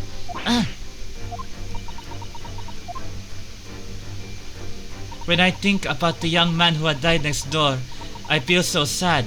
And when I am sad, the pain from this wound is worse. And it is that very pain that evidences your inseparable link to the victim's death. So we ask, what was the nature of this intruder that stole into the victim's cabin on that portentous night? Why, naturally, it was the friend with which you boarded the special, was it not? Ah, as I suspected, another telltale glance. Without doubt, your friend is the writhing serpent we see before us. It seems likely that the scratch mark on the back onto Miss Pavlova's hand was made by this friend of hers, doesn't it? Except, snakes don't have claws, do they? No. And it was from the fangs, it would have been, well, poisons. No, they don't. They don't even have hands or feet on which the claws might grow. Well then, if that snake isn't her pet, what is? What's the true identity of this friend of hers? We should follow her gaze, Naruhodo-san. That's where we'll find the answer.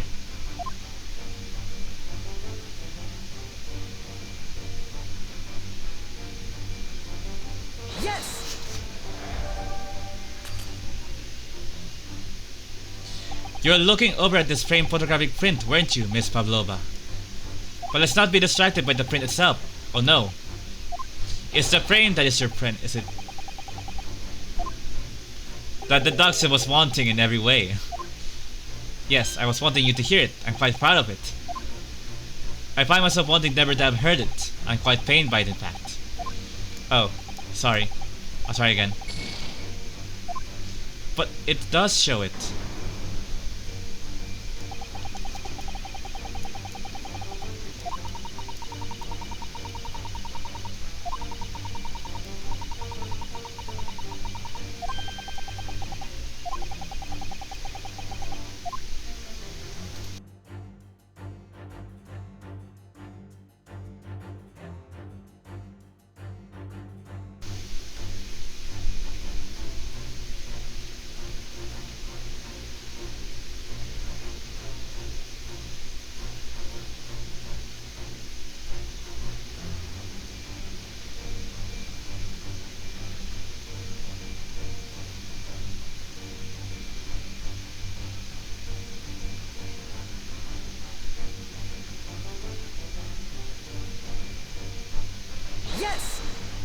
It was him.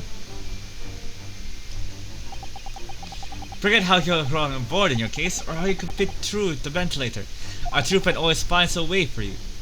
What's more dependable friend than he asked for than Seaman Biff Stroganoff? That deduction was wanting in every way.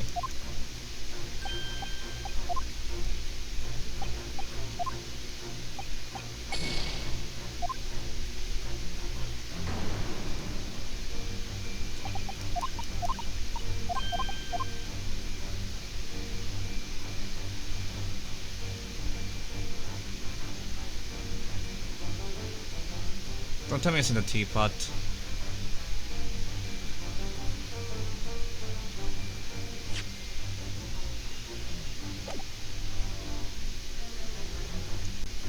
Yes! It was the teapot, really? That was a joke. Yes, I know what you're thinking. What is this man talking about? Well, I'll tell you what I'm talking about. The truth, yes. Who could you have more close relationship with than a shiny teapot? What precisely was your intention with that, Mr. Naruhodo? Well, the truth is, you do not have a term for observation or deduction. Did that hurt? Yes, a lot.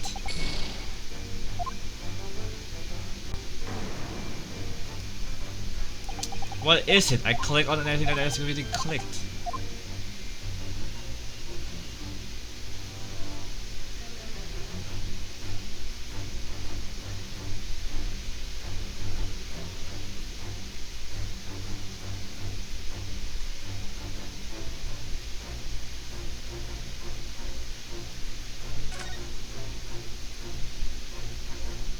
Ah, look at the. Oh, we were supposed to examine it, okay.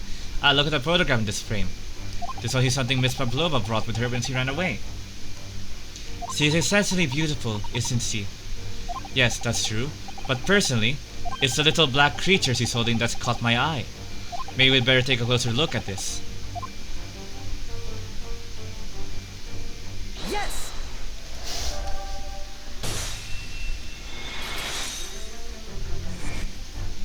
Without doubt, your friend is the little kitten we see before us. Yes, the scratch on the back of your hand makes that abundantly clear. Oh no.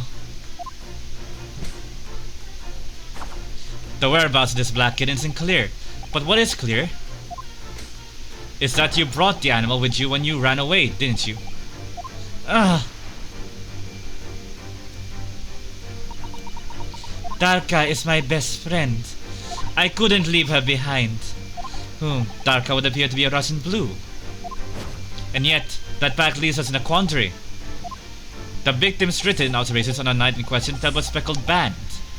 Whereas, regrettably, the specimen's markings do not fit that description in any way. What explanation can we then give, Frey? What was the sight that fell upon the detective's eyes last night? No, don't look at me. This has nothing to do with any of this. Oh, but it does. Okay, yeah.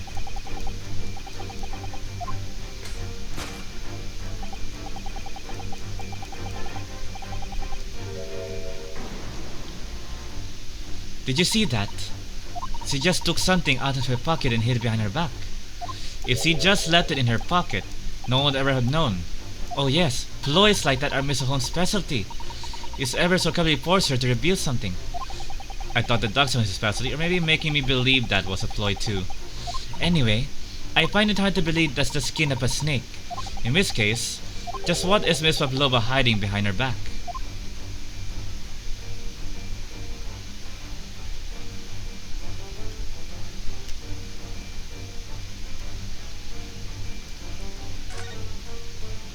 Well, it is speckled, and it is a band, but what is it?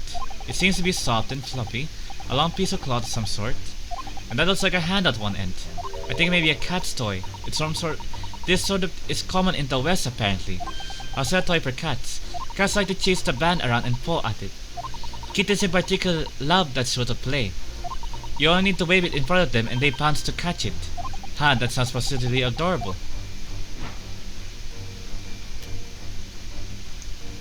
Yes!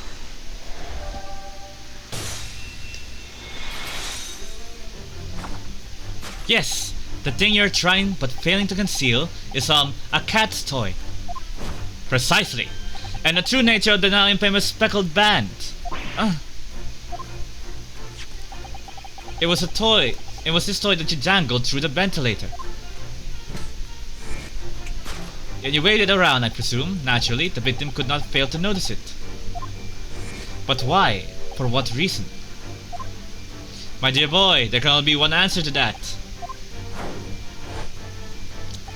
After her feline friend disappeared through the ventilator into the neighboring cabin, Miss Pavlova attempted to use the speckled cat's toy to incite the creature to return. Ah! In summary, the nature of this friend of Miss Pavlova's, which last night infiltrated the scene of the crime, is a blithesome bosom bleed of a cat by the name Darka. Yeah. A truly troublesome feline, young Darka is proving to be. She must be caged once found. You will forgive us for worrying at a photograph of your pet, Miss Pavlova.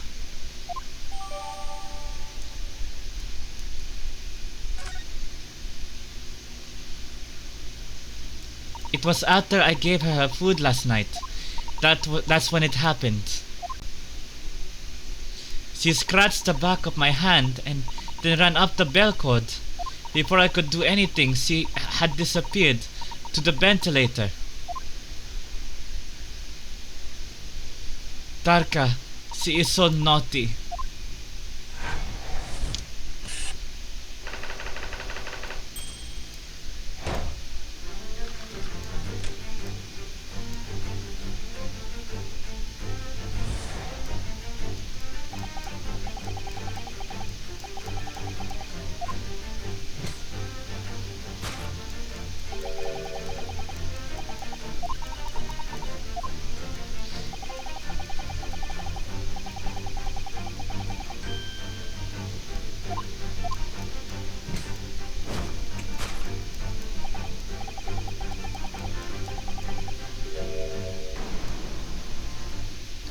What Mr. Holmes says is true. There were no signs of a wound anywhere on Kazuma-sama's body. That's right, but Mr. Holmes seems to be unaware of one very important detail. Kazuma wasn't poisoned. Yes, it would seem so. Let's give him the information he's missing now. Yes!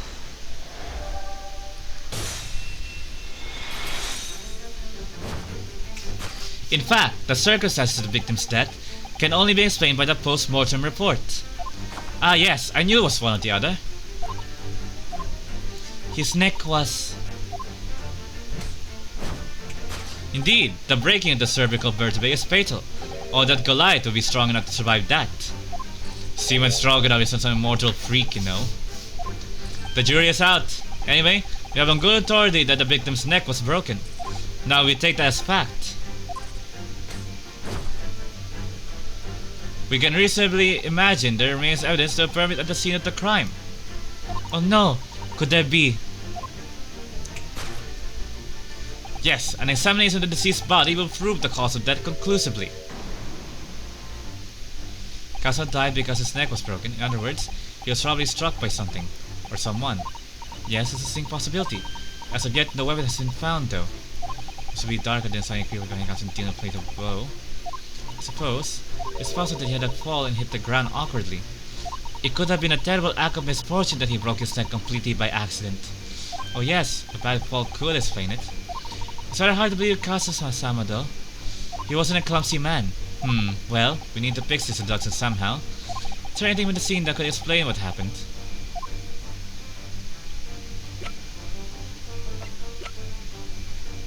Yes!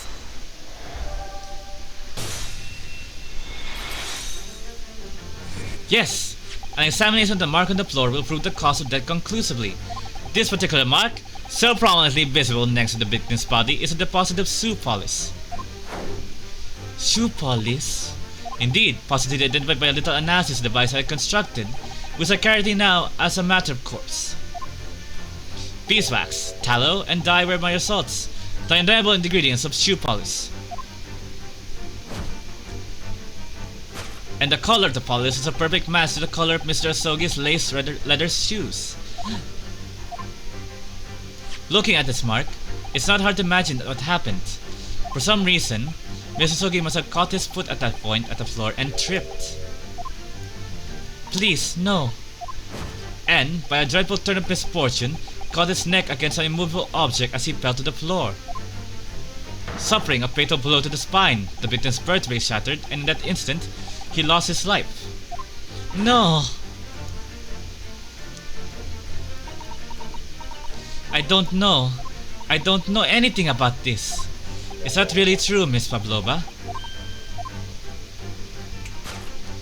What about the evidence left at the scene where Mr. Sogi lost his life? Yes, the facts are as clear as day to me. You did all you could to conceal the incriminating evidence. But now your involuntary yes.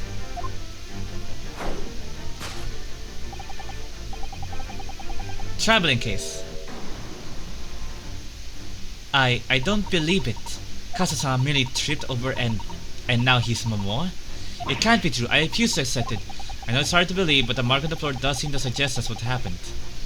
But this part of Mr. Holmes' deduction is right. Mr. Pavlova is trying to hide some evidence that would prove it. Here in this cabin, somewhere in the direction that she just cast her eyes. Where, I wonder? Let's have a good look around. The answer must be here somewhere.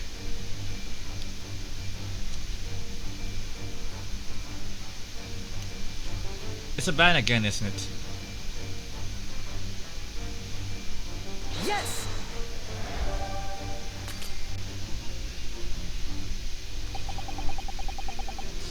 This is our last chance, got that.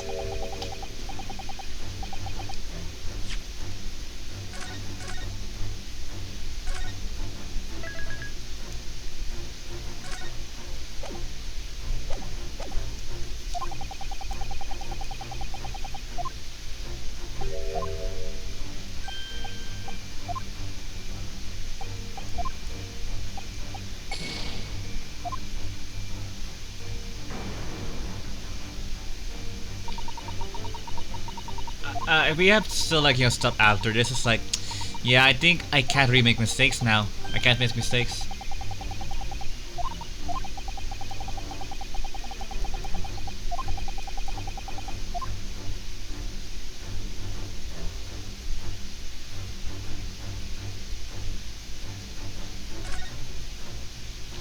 This is a waste paper basket. Perhaps all the press cabins have them. Mr. Lobo only started occupying this cabin late last night, so there's not much rubbish in there yet. Oh, what's that? It's a broken piece of glass, isn't it? Yes, it is. I feel like I've seen it somewhere before. If it looks familiar, perhaps it's more than your mind simply playing tricks on you.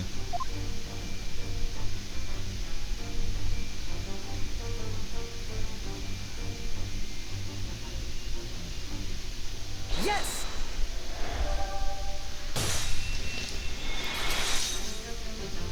That's right, you hid the evidence that links you to the victim's death in that waste paper basket.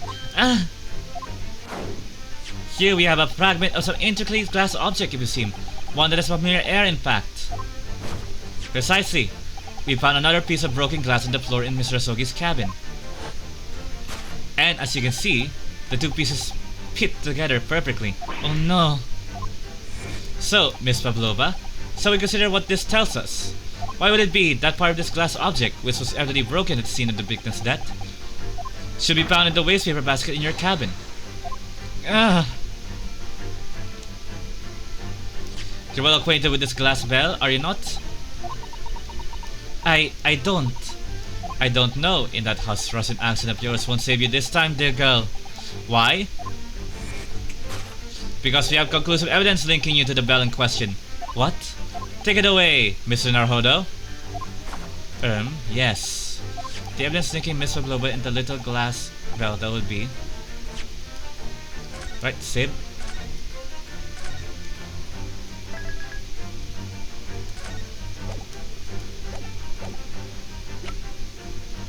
Yes! If you look at this photograph, look at this photograph! Every time it makes me laugh.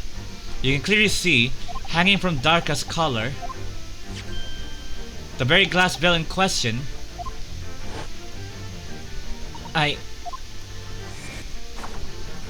The truth has caught up with you, Miss Pavlova. The young man who lost his life last night did so after a truly inauspicious fall. And the cause of that fateful stumble? It was a cat. Your absent feline friend, Daka.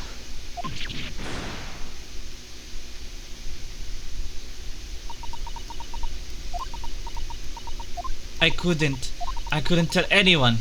I'm sorry.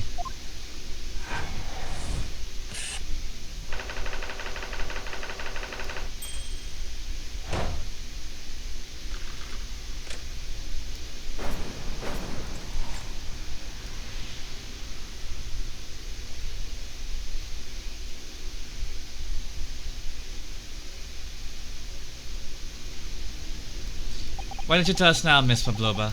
Tell us exactly what happened last night. It was a little after 1 in the morning. It was so late, but I haven't had time to feed Daka, so I gave her some food.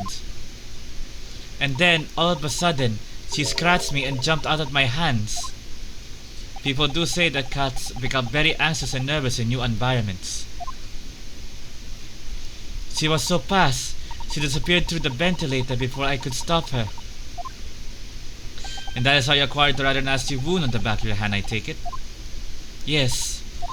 And I had read the rules on the wall. I knew that I was not allowed Dalka with me. Yes. Modern science suggests that animals can carry infectious diseases. It is a precaution, really.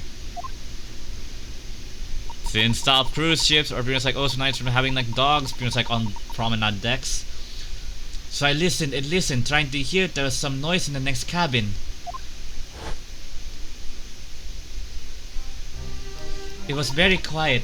I was sure if someone was there, he must be sleeping. So at that point, he thought it's safe to try to lure the kitten back again by dangling the end of the toy to the ventilator and turn into the adjoining cabin. Taka always loves this toy, but it didn't work. Nothing worked. I tried using her favorite toy. I tried whistling to her and softly, but nothing. She didn't return. So the faint whistling sound Castle wrote into telling was Miss Pavlova trying to retrieve her pet. Cats have a propensity to remain hidden in the shadows and frightened. Yes, so there was nothing else I could do. I just had to wait until she had calmed down. But then...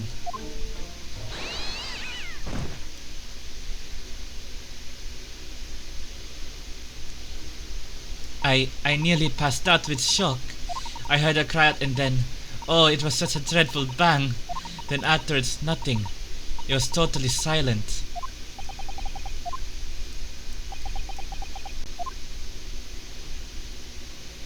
From the appearance of the brown mark on the floor, it seems likely that what you heard was the victim stepping on the glass bell and tripping up. The SS Burya is a large vessel, but even she can pitch and roll violently without warning. Mr. Sogi was already off balance short of the ship lurching when the kitten got under his feet. The combination of the unfortunate factors could easily have caused him to fall over. But what became of the kitten afterwards? In the end, I managed to get her to come back through the ventilator. Yet Dalka is nowhere to be seen. I must have forgotten to lock my case, and now she's disappeared again.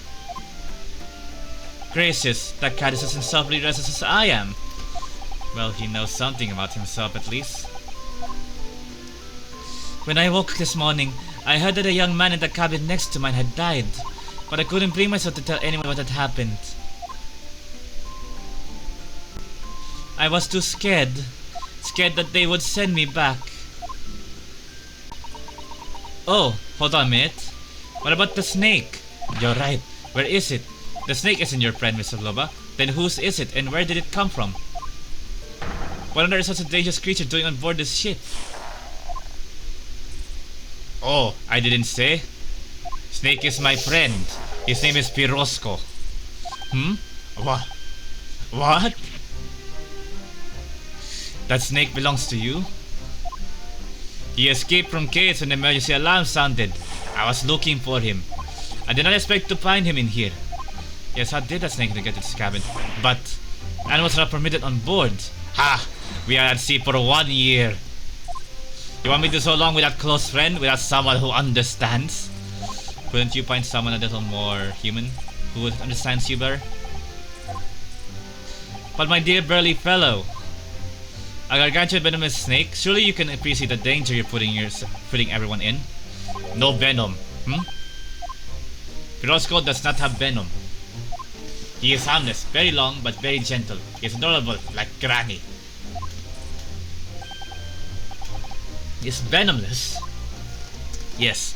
Now he is hungry, so he's in bad mood. But once I feed him, you will see big smile. And you feed him what? Milk, I suppose? Ha! Like they say they milk chickens, ridiculous. Says I drink milk are only stupid stories. Pirosco eats mouses. Big fat round mouses.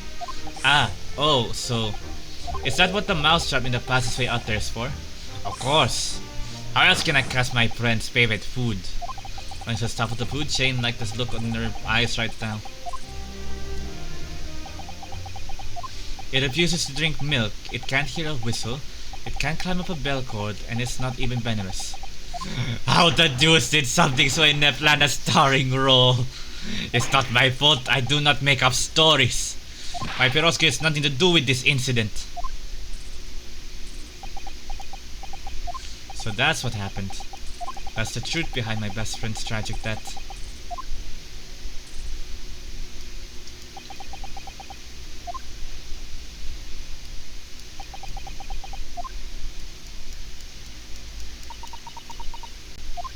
The whole the last locking itself is like, it's gonna be a plot point, I guarantee you. Miss Pavlova, I understand the difficult situation you found yourself in, and I do sympathize, but please remember this. A young man lost his life. If you're going to attempt to cover up your guilt with lies, then no matter what the circumstances, I cannot forgive you. But what are you talking about, Mr. Kotoba? What lies? Express everything.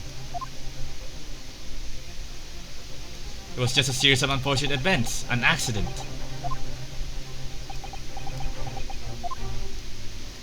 I'm not a great detective like Mr. Holmes. I don't have a gift for knowing the truth. But even I can't see that was not the truth. Don't you agree, Mr. Naruhodo? You're very honest, yes.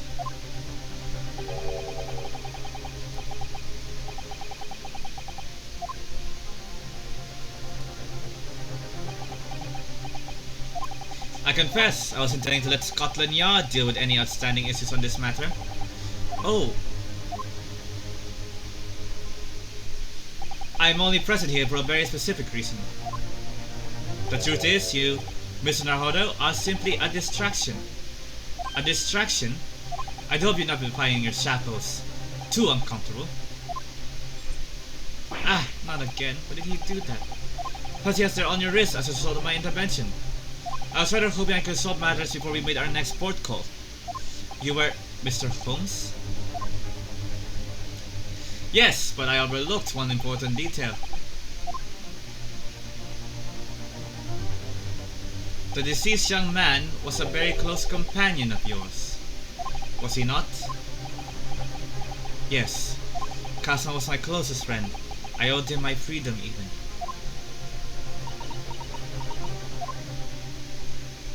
In that case, we must follow this to its conclusion. No further distractions. You must uncover the real truth here, Miss Naruhodo. Yes, whatever that may be.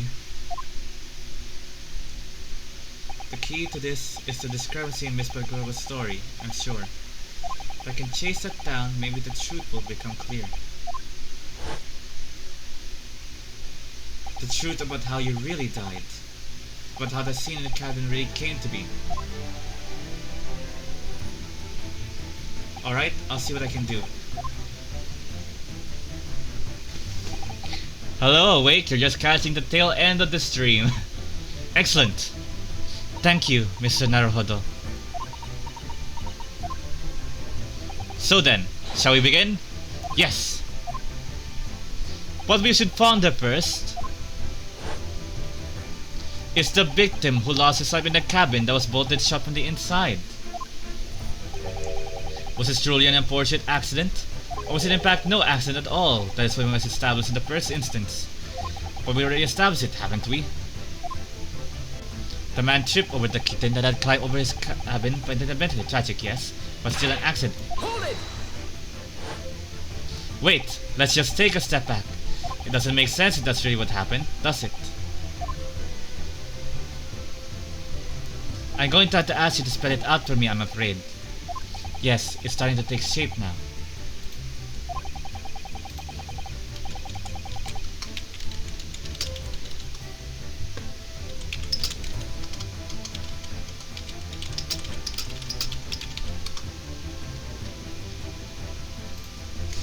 There's a clear contradiction between the facts and Miss Pavlova's story here. The evidence is right in Cosmo's cabin. It's undeniable. His death couldn't possibly have been a mere accident. Really? Let's show our hand, Miss Naruhodo. Time to present the evidence. Oh good, it regenerates it.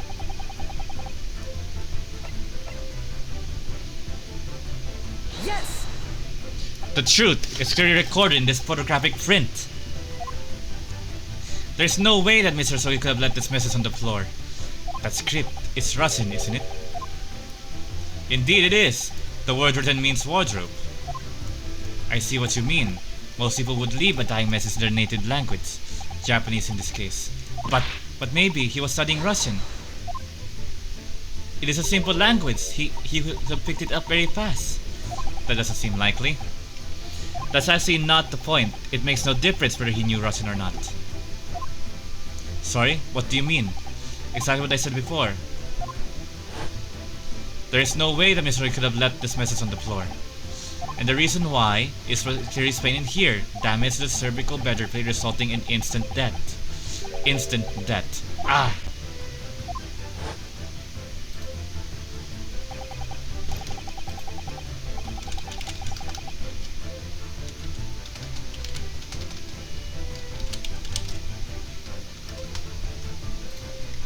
Which means after the victim fell to the floor, he couldn't possibly have written anything. Because he was already dead. That's not the only reason either. There's something else you found in Mr. Asogi's cabin. A remnant of something that couldn't possibly have been there if what Miss Silva has told us is true. What? Someone's noticed it too then.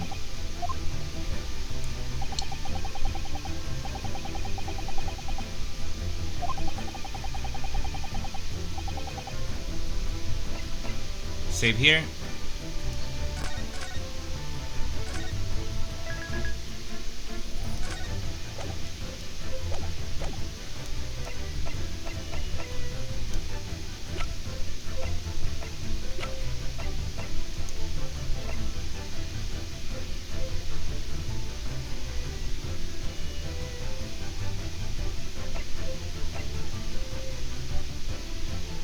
Yes! What point are you trying to make with that evidence? I was trying to see how the cosmos set really happened, I think.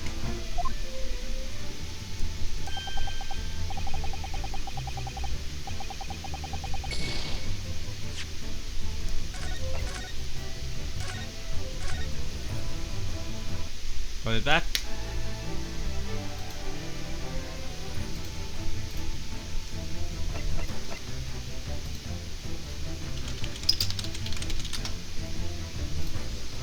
Okay, so what evidence was it then?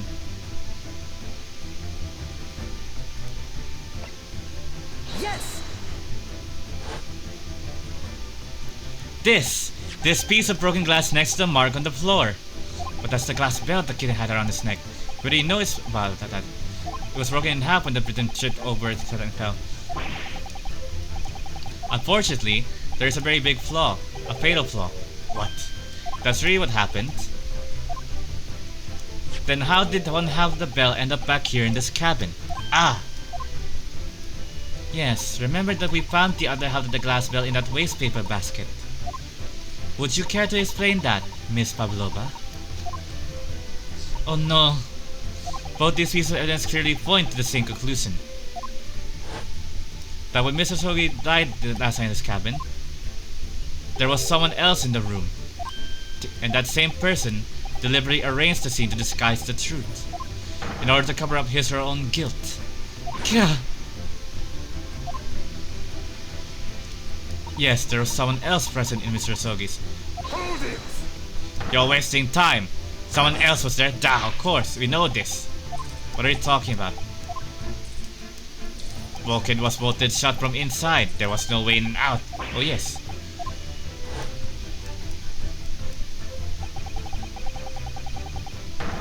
Yes!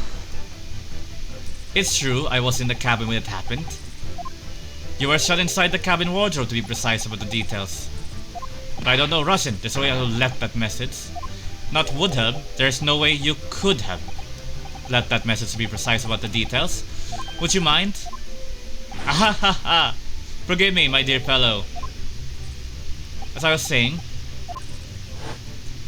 the person in question wrote the word wardrobe in Russian on the floor, in an attempt to incriminate me for the crime even though I had been asleep in there the entire time. And then, the same person picked up the broken glass plate that had broken into the floor for fear of becoming evidence that would show how Mr. Sogi really died. What is someone saying on the face? It's the guy's pet. That's why. It was explained just earlier. Leaving half behind was always going to raise questions. Yes, well, it was past 1 o'clock in the early hours of the morning. The cabin would have been quite dark.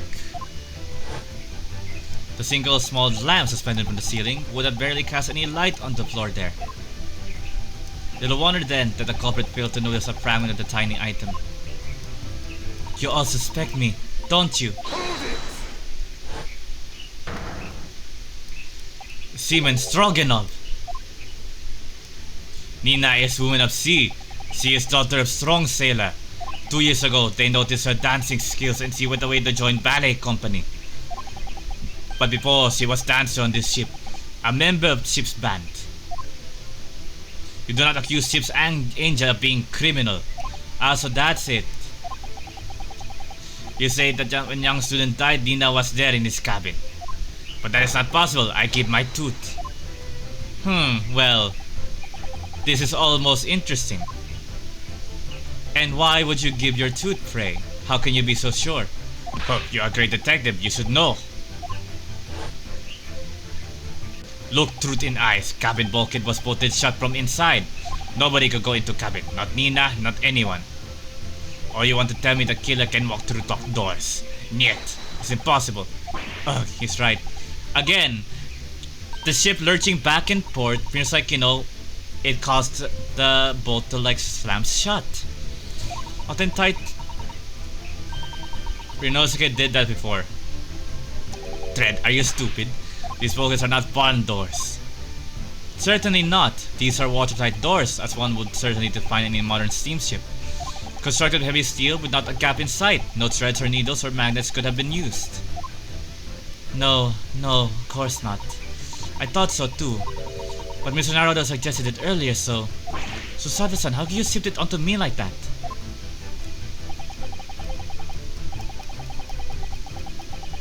Not necessarily. What? I put it to you that I could bolt this cabin door without laying a finger on it.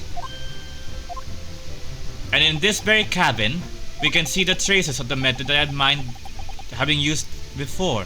And don't believe it. Well, Miss Naruto, I believe you know what I mean, don't you? A way to shut the bolt from inside the cabin outside. While my does spring to mind, yes. Do you really know what Mr. Holmes means, Mr. Naruto? Yes, and so should you, because we've seen it happen. Indeed we have, so would you care to do the honors, Mr. Naruto?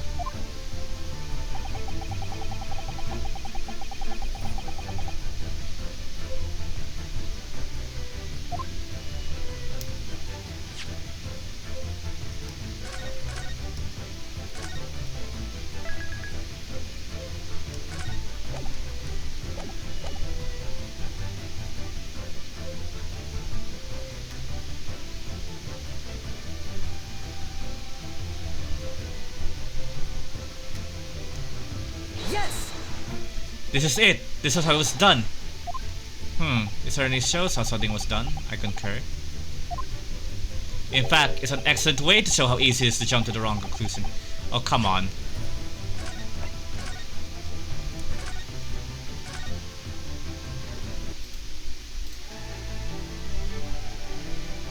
Don't tell me it's this.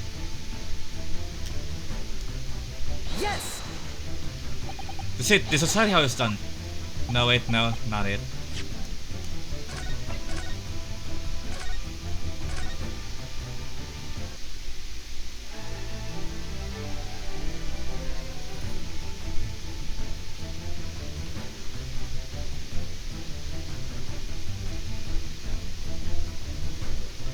Yes!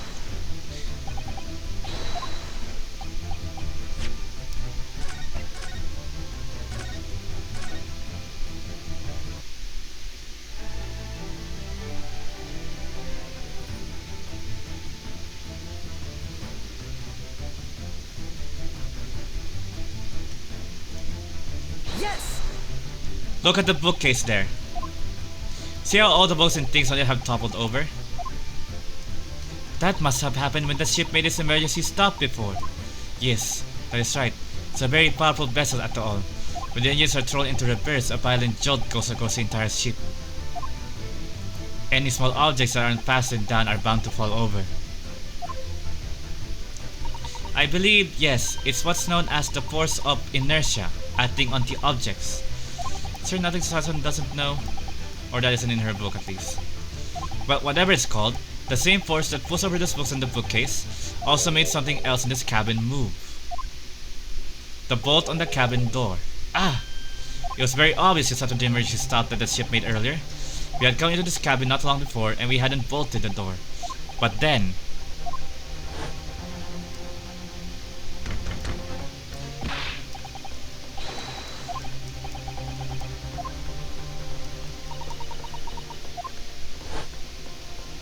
Again, latch locks are always gonna be that's the weakness they have. Oh yes! That's it! When the ship stopped suddenly, the bolt flew across and locked the door.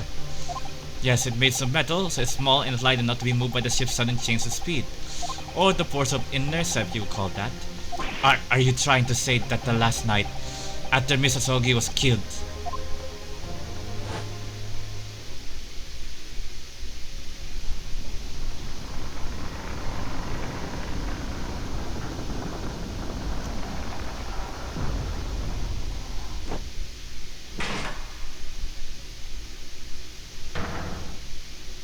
this is Burya made another emergency stop? When I woke up this morning and looked around the cabin, I thought it looked a little odd. All the books on the shelves had toppled over, and all the ornaments. It was almost as if someone had run their hand across the shelves and deliberately knocked everything over. Oh yes, I remember that. And I stood them all up again, didn't I? Then when we came to this cabin, we were surprised to see the same thing in here. And the books and everything had toppled over, just like in Mr. Sogi's cabin. Oh my. Do you have any idea to say about this, Miss Pavlova? Are you out of your mind? You say Burya made emergency stop? It does seem a little far-fetched. How could that possibly have happened? Unless you're saying that the culprit is actually someone from the engine room. Oh, it is simple enough. Are you forgetting the button in the passageway outside? Used to trigger the emergency alarm. Oh yes, of course. There was a notice, wasn't there, telling you only to press the button in times of emergency. On dark nights when the foam is dense, the captain cannot afford to rely on the eyes which look at alone, hence the placement of a number of buttons around the vessel to allow any crewman to raise the alarm. The sort of button one is almost compelled to press to satisfy one's curiosity. Wait, it was you? When the button is pressed, two things happen in the interest of safety. The emergency alarm bell rings and the vessel comes to a complete stop. As indeed it did a little earlier today.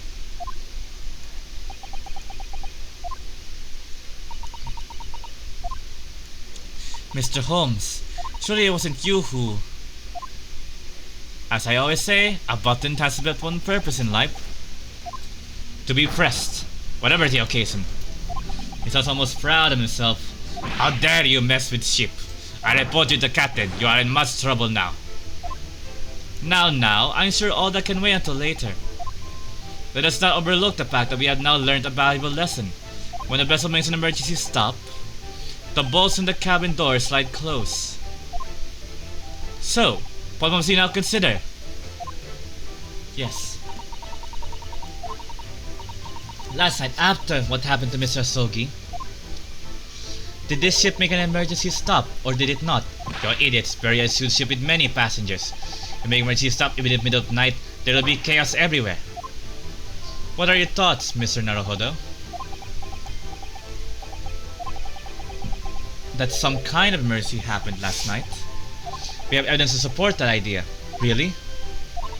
What evidence, Mr. Naruhodo? Fascinating. Do show us, my good man. What evidence promotes the theory that some emergency gripped this vessel last night?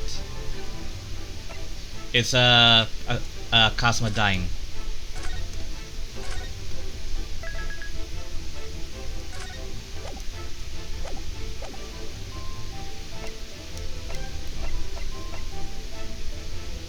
Yes!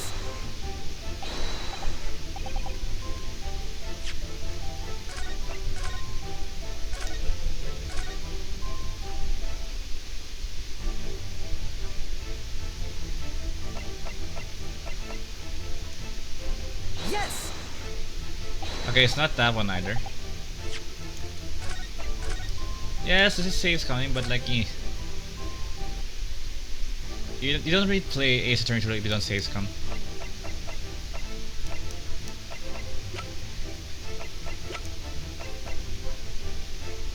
Yes! Okay, it's not the one about Pavlova either.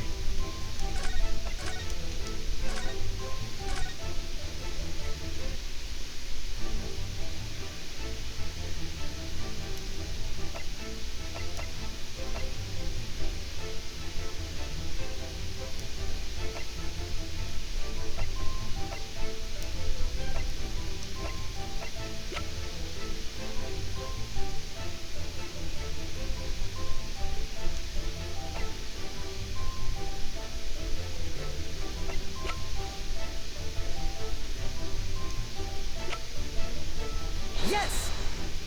Seaman Stroganov, it's your duty to patrol the first class area of the ship, isn't that right? Da! That is correct. Why? And the ship's log here, this will be where you record the details of your duties. What are you doing with that? That is mine. Ah, you rather carelessly left it atop the little makeshift Burya in the passageway out there. But as responsible passengers, we took it into our care with a mind to return it to you later. I left it there on purpose, that's where I put it always. The point is, looking at what you use to record, it's clear that under normal circumstances, you're right to praise nothing to report every 30 minutes, but from 2 o'clock last night until first light this morning, nothing was recorded at all. Nothing recorded in the log. That is... Duh! Because nothing happened. But if nothing happened, you would normally write nothing to report, wouldn't you? Go! Indeed so, which tells us that shortly after 2 a.m., something happened here aboard the SS Burya. Something sufficiently significant to make you forget to fill in the ship's log, in fact. Are you suggesting that the ship really did make an emergency stop in the middle of the night? Stop talking rubbish. If I'm perfectly honest, I find it a little hard to believe myself. Oh, why? Or because of something as major as emergency stop that happened. Surely all of us would have noticed. That's very true. Thanks to the emergency stop we experienced earlier, we all know what it feels like now. The ship lurched so violently, and the alarm bell was so loud. I can't imagine that anybody would sleep through that even if it happened in the dead of night. Well, no, that's a good point. What's up? The throbbing. Sorry? What do you mean? Your head, man. The throbbing of your head since this morning. We have all suffered with it. Ah! Oh, they all bumped their heads. Oh yes, I have had headache, you're right. In fact, I haven't been feeling myself since I woke up today. Nor have I. My head has been feeling heavy ever since dawn. Yes, you have all been afflicted, haven't you? Just as I suspected. He's right, my head's been throbbing today too. And since eating dinner yesterday evening, everything has felt sort of hazy. Can't really remember anything that happened after I climbed back inside the warden. Then the first thing I know... Oh yeah, Cosmo didn't eat last night. Did he been dragged out of the wardrobe? And had those handcuffs on him at that point.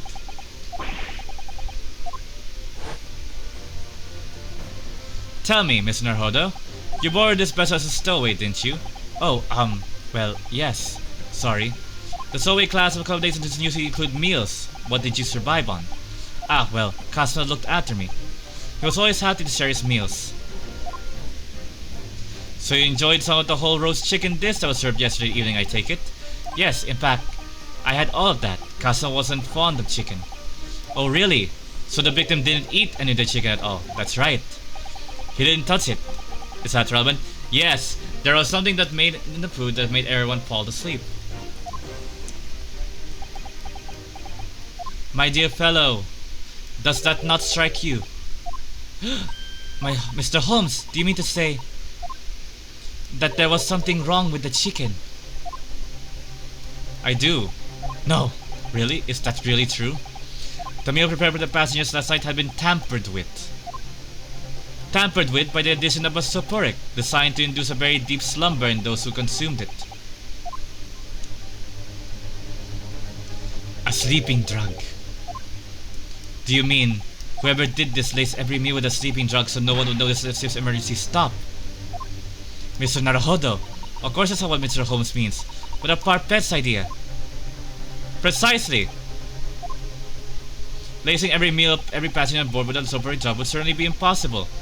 Unless, that is, every single member of the crew was a conspirator. What? Mr. Holmes? Well, Seaman, I'm sorry to say that any more discussion in this matter will get you nowhere.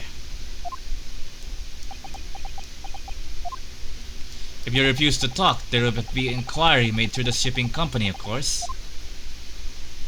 And were that to happen, every member of the crew and the captain himself would be hauled over the coals for aiding and abetting a renegade.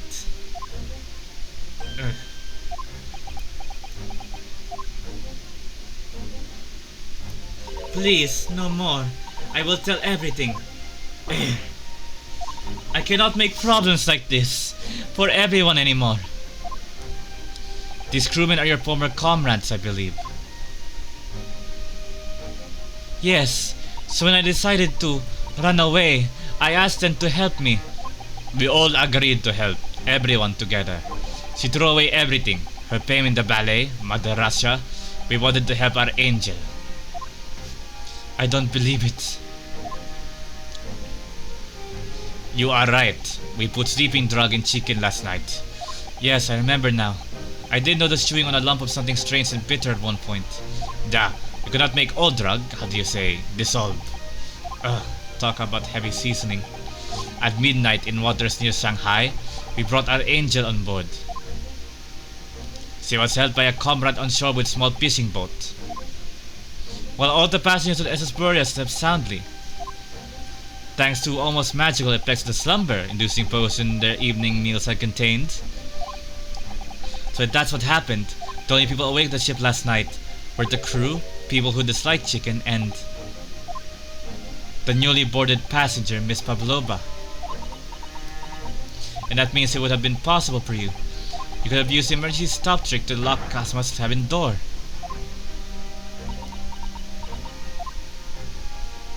But how does that make sense? Surely every cabin door would have ended up locked in that case, and there would have been a complete chaos.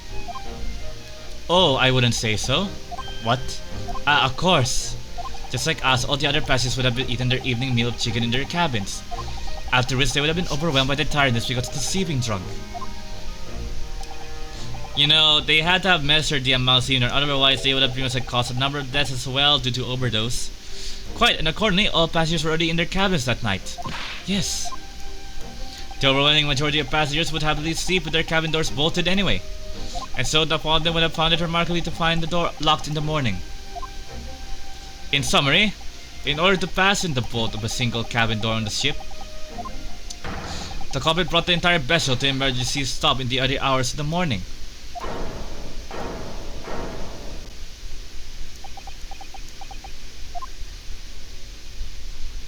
You have talked long time and said many things. What is point? The point is what I said earlier. There was somebody else present on the scene when the victim lost his life last night. Someone who left a message in Russian on the floor in an attempt to incriminate another. Someone who tried desperately to hide the broken fragments of glass that would reveal the culprit's identity. And someone who abused the ship's emergency stop procedure in order to lock a door. All told, a busy night. But... I don't know any about this. I am just a little girl. You like to speak with your long English words and explain your clever ideas. But I am sailor, and sailors don't listen to long, boring stories. We don't believe. Sailors like me, we trust only what we see with our eyes. A laudable trait. What? I am quite of the same disposition, my good man. Observation to me is everything. Mr. Naruhodo. Oh, yes? Do you hear it? That accusatory cry of guilt on the wind? What accusatory cry of guilt? Sorry, you've lost me. Proof of involvement, man. But you can't hear such a call with your ears. No, you must hear it with your eyes. For observation is the basis of deduction. What are you talking about? I believe the time has come for one final logic and reasoning spectacular. The truth. So, Mr. Naruhodo, your assistance, if you please. With what exactly, Mr. Holmes? With observation, my dear fellow. Just as I said of these two preparatories. Observation. If you remember, Mr. Naruhodo, we know that somebody tried to fabricate evidence, don't we? By tampering with the scene of Mr. Asogi's death. What we're looking for is some trace of evidence that one of these two was there when it happened. Precisely. You are delightfully quick to grasp my meaning. Alright, I see what I can see. So we're looking for a trace of evidence that shows someone else was there last night when Kazuma died.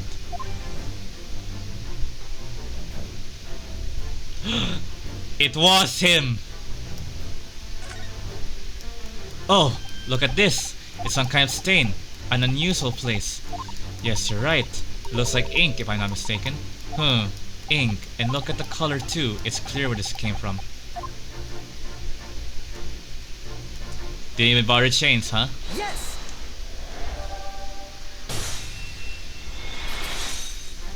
Seaman Stroganoff. You seem to have quite a large purple stain on the back of your white uniform there. Eh? Ah, yes, I don't know where the dirt comes from. So nothing particular comes to mind about the stain? What are you trying to say? It would appear that the significance of the stain has escaped your attention, Seaman.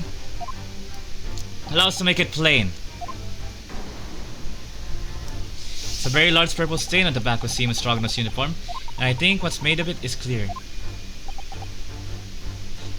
Indeed it is. So, Miss Naruhodo, present the evidence that proves it. My pleasure. Alright then, the evidence that proves what this stain on the back of the stain really is.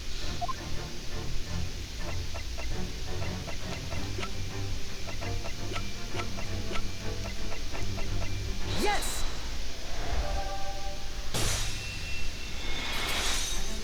Yes, it's this photograph and the ink it shows. That's what caused the stain on your uniform. Ink? A rather unusual color of ink, purple. Ah, the penny drops. At last. Now you see the significance. The Russian word on the floor next to the victim's body was written in purple ink. And the stain on the back of the uniform is the ink of exactly the same color. If the ink had been dry, it couldn't possibly have stained your uniform in that way. Which means you must have been present in the cabin in the moments immediately after the ink was spilled. Alright, yes. It was me. I did it. Everything. I arranged everything in dead student's cabin to make it look like Wardrobe Man did it. Then I pressed button to make Burya do emergency stop and both cabins shut. I did everything so no one would suspect our angel. Biff, please.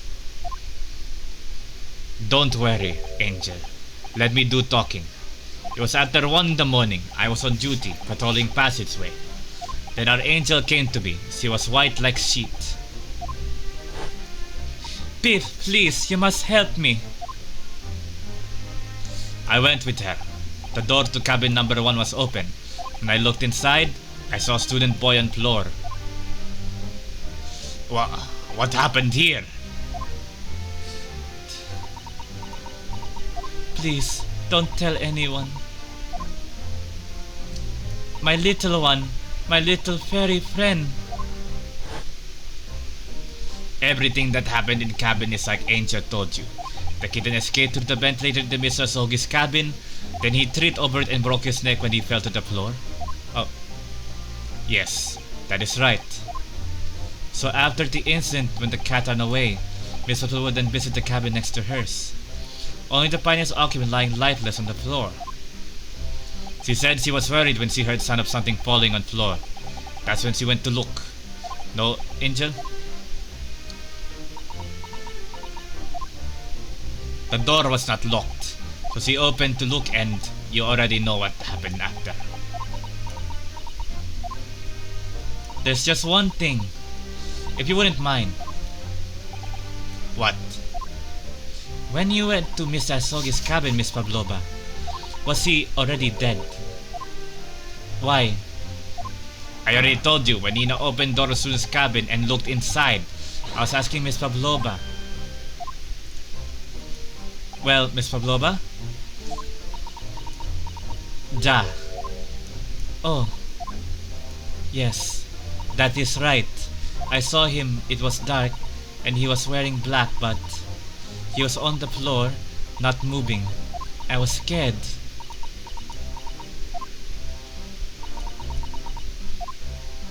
I understand, and I believe you. So is that finally it now? Have we discovered the real truth about Cosmo's death at last? Ah! Something very nearly slipped my mind! Oh, Mr. Holmes? This photograph. Yes, I took this myself, you know. The cause of death was a broken neck, therefore the victim died instantly. And the unfortunate incident that precipitated these events, a kitten, upon which the victim stumbled. However, if those are the facts, there is one particular area in which this photograph that seems to me somewhat unnatural. What do you mean, unnatural?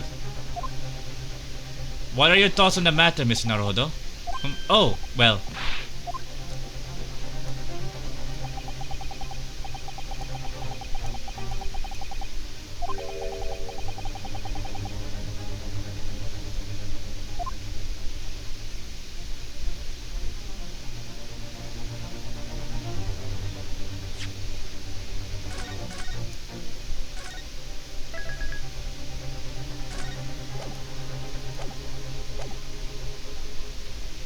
Yes! This very Russian clearly wasn't written by Cosma. So you're looking for something unnatural, that's not his point.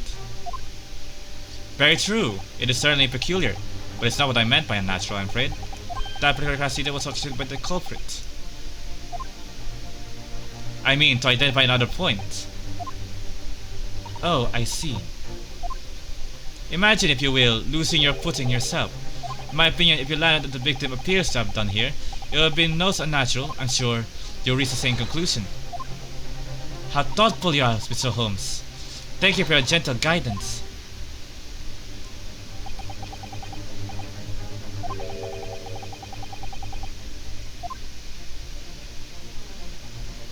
Yes! You're here, surely.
Been here already.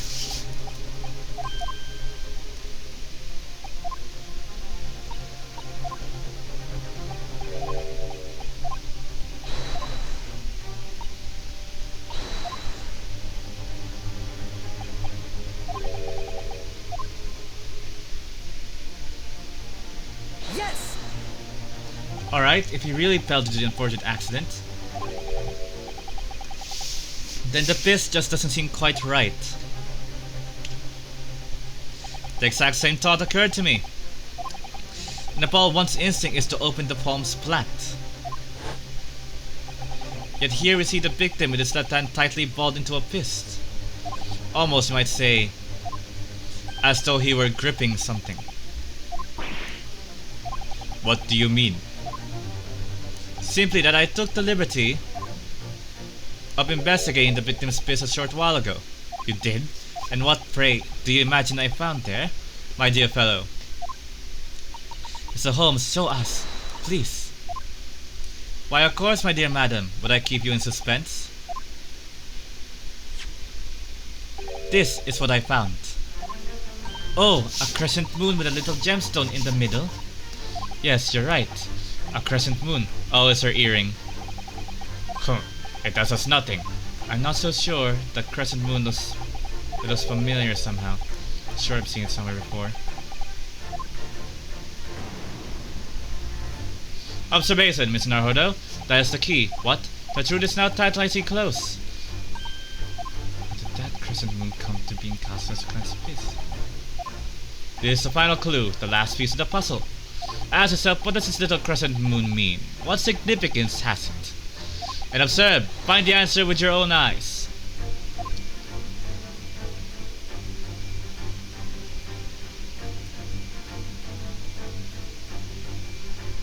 Yes!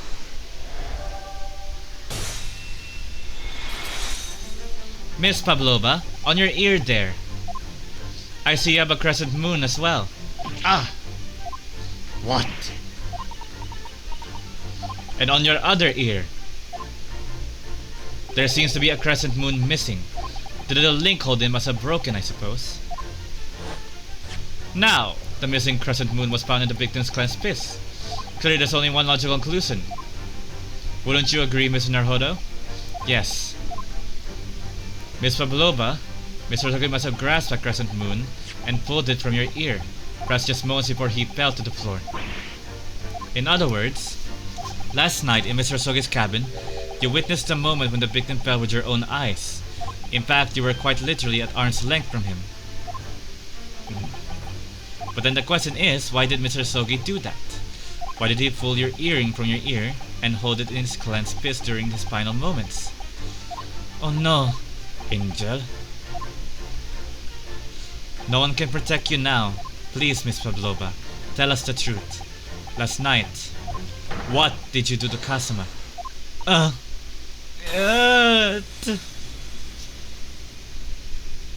So this is the breakdown then.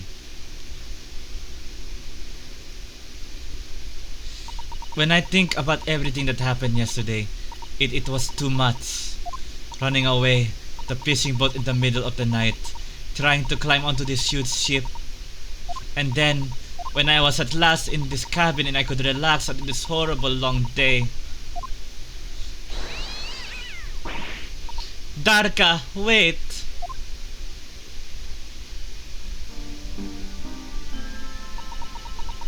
I couldn't believe it when she disappeared through the ventilator.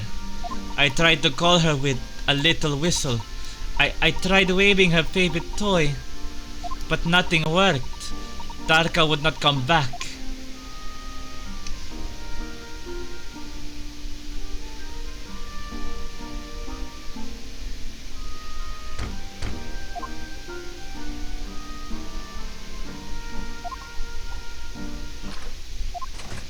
What are you doing here at this time of night, Inspector?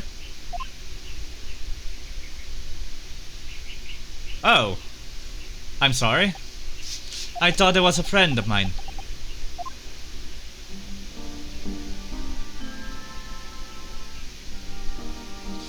The young man from your country, he was very polite and kind. He helped me to find Darka, and he promised not to tell anyone. But then, when I had my friend in my arms again and I was going to leave the man's cabin,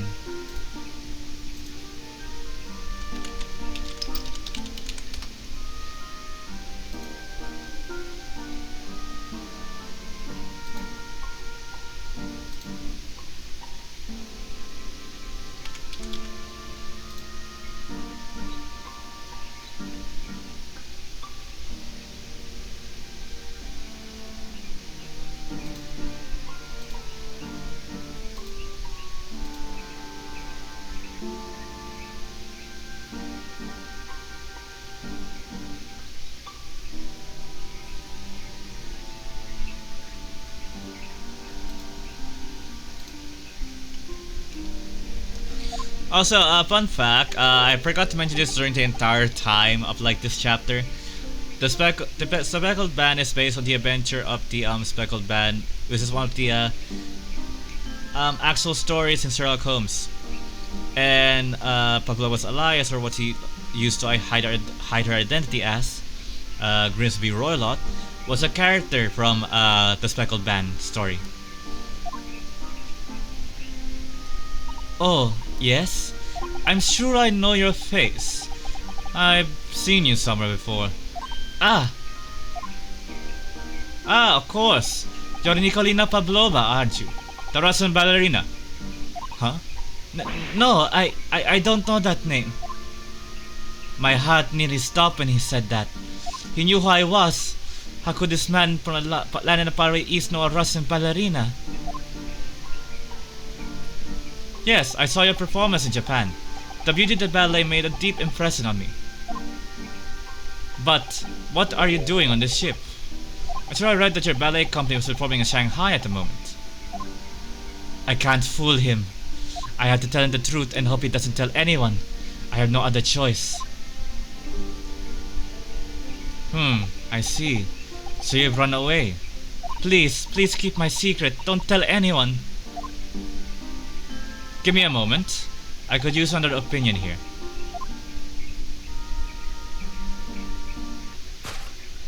He's going to pull that cord.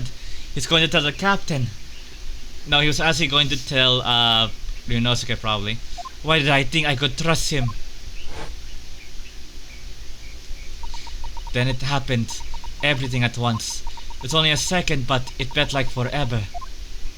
Wait! I shouted, and then...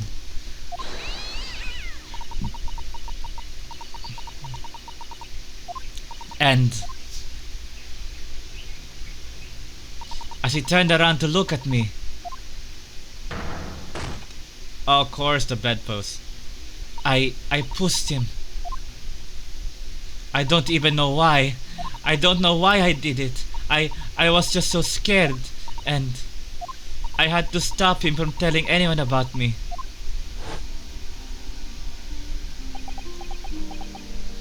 And that's when you went to Pet's help, from Seaman Stroganoff, who was on duty in the passageway. I heard Nina cry out and thud on floor, so I ran to her. She was standing at cabin door, shaking like leaf. She looked at me and said, "Help me, Viv.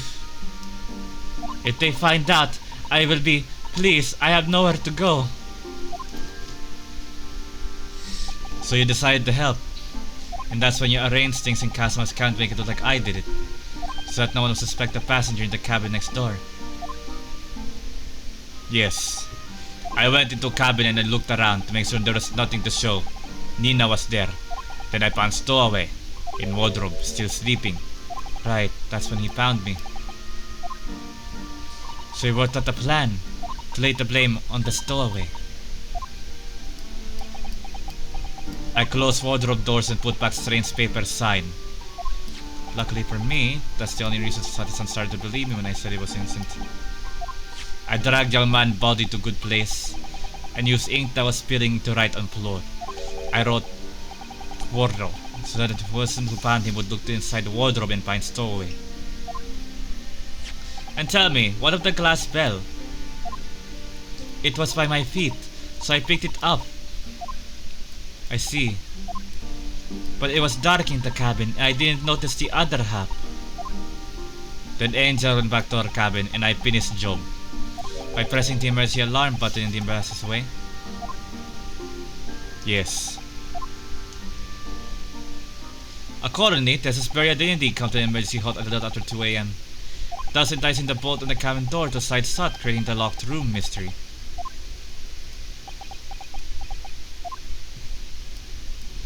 There's still one thing I don't understand, Miss Pavlova. What? Well, you said that you told Kaso about the fact that you'd run away from your homeland. It's because you were worried he was going to tell the captain that you pushed him. Isn't that right? Yes, but even if you had pulled the bell cord and called for the captain to ship, aren't you friends with every member of the crew? Why would that have been a problem? It was what he said first that made me scared. What he said first? What are you doing here this time of night, Inspector? Oh, I'm sorry. I thought it was a friend of mine. Damn it, Osanaga. He said an inspector was his friend. Ah, yes, meaning me, who was supposed to be acting as his bodyguard. I thought that if police knew about me, they would arrest me. So before he could pull the bell code, May I stop you for a moment, please, Mr. Pavlova? It just doesn't seem to make sense. I mean, was Mr. Sogi really going to pull the bell cord? I don't know. What do you think, Mr. Naruhodo? Well, I'm not Kaso, so I can't know for certain, but he was a man of his word. If he told you he was going to give your secret away, then he wouldn't have done. No, he was walking over to it. He was going to pull the cord. He was going to make them send me back. Well, Mr. Naruhodo, today's work is not yet done, it seems. There is one more deduction to make. What? Another deduction? Yes, what action was the victim really about to take at the moment? Can we determine whither the young man's gaze was directed?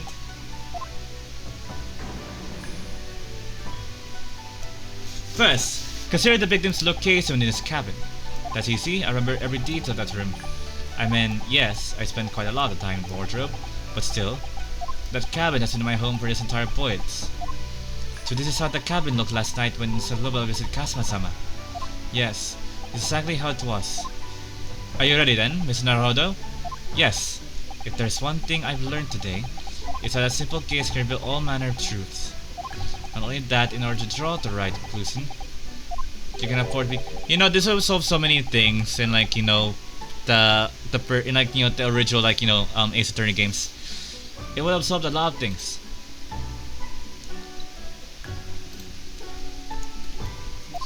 So, when Auntie turned away from Miss Pavlova, what exactly was Kazuma looking at?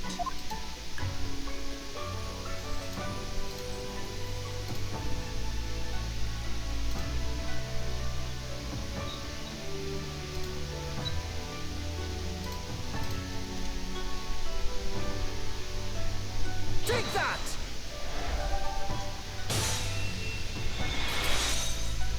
Considering everything that had happened last night, certainly it may have looked as though Kazuma was going to ring the bell cord, yes. However, what is directly beside the bell cord? The wardrobe.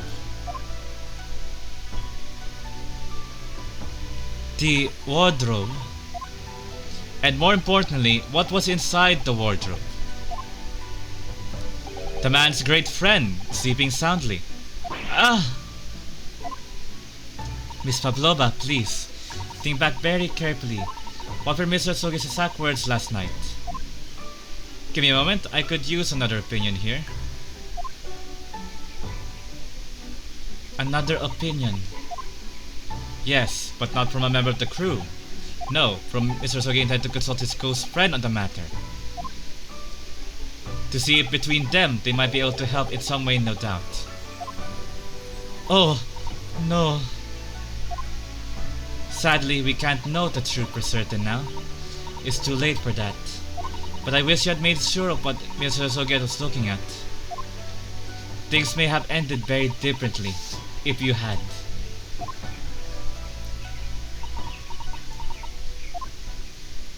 Miss Pavlova,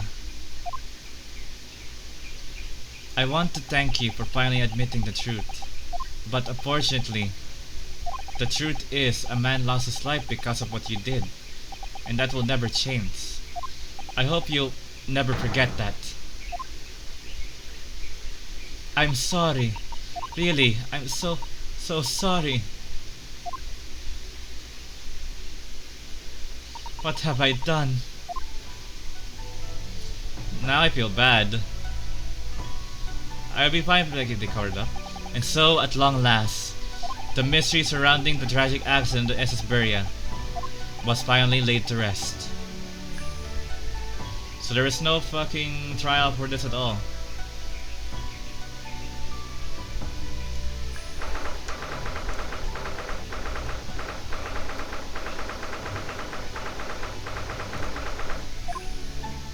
What will happen to Miss Pavlova now then? Once you reach Great Britain, she'll be handed over to the British police at Scotland Yard. What about the fact that she ran away from Russia? Will the Russians try to repatriate her?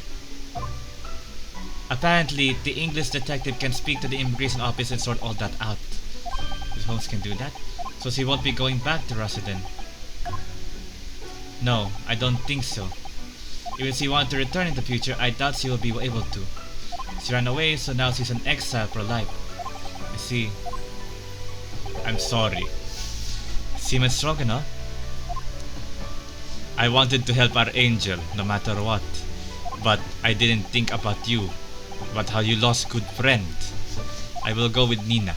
I will give myself to British police. That's kind of you. In the meantime, thank you for letting me go free again.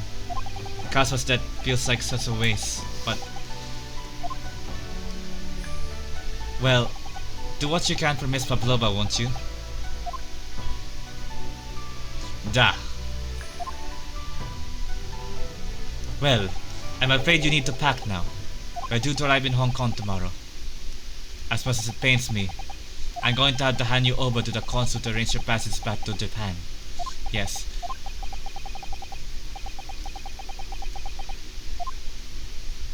So, you should get back to your cabin now.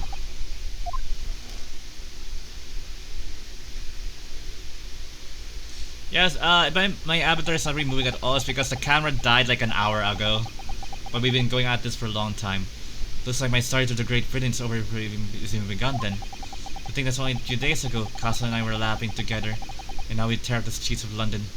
It seems like a distant memory now. Oh, what's that? Is it someone weeping?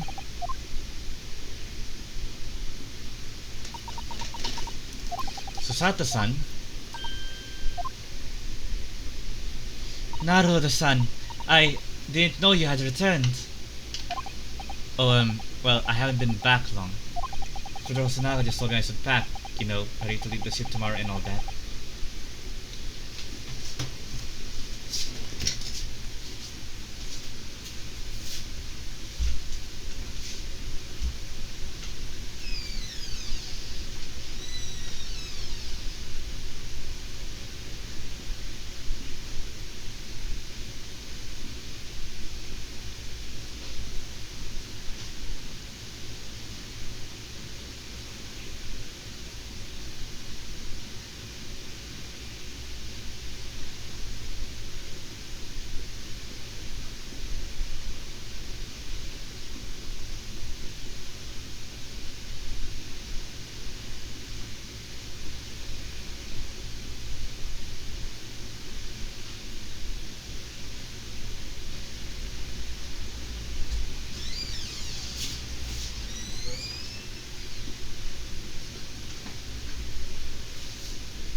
Sorry, I had to check something.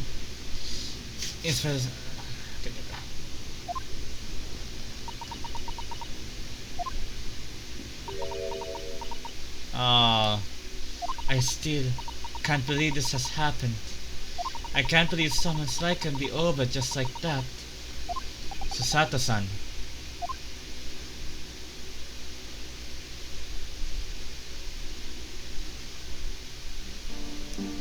He had such grand ideas for this visit to Great Britain. So many dreams, and now they've been cruelly taken away. Just like as he has. I thought I could never forgive the person responsible. But now we know the truth, that it was just an accident. Just a silly series of mishaps. It's too much, Naruhodo-san. It's just too much. Yes, I know. I wish there was something I could say.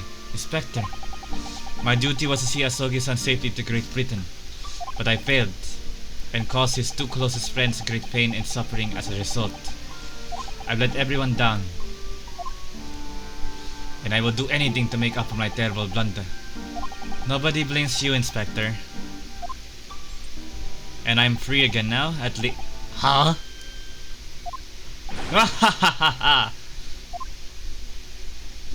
Surprise, Mr. Naruhodo? What is the meaning of this? Oh, what trifling matter. Simply that in my head, I think I shall always picture you wearing those shackles. Without them, the balance simply seems all wrong. It's distracting. Sorry? So I decided to restore them, for old time's sake, shall we say. You are a stowaway after all. You think this is funny?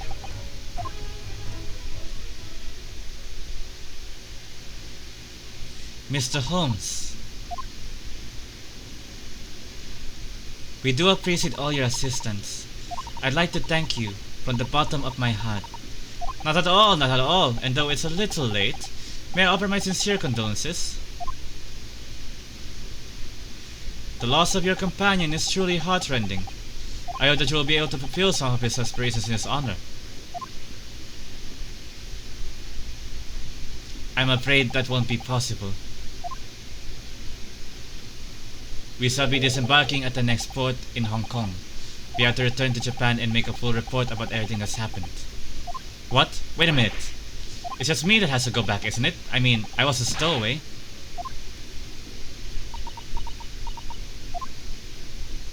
The terms of the study tour were negotiated by the Department of Justice in both Great Britain and Japan. It was to be one lawyer and one assistant. Was to be. With the light of Mr. Sogi's unfortunate death, I'm afraid the Saiju can no longer go ahead. Oh no, I don't care for me, but for Susato-san. My dear fellows, the majority of problems have an extremely simple solution, you know.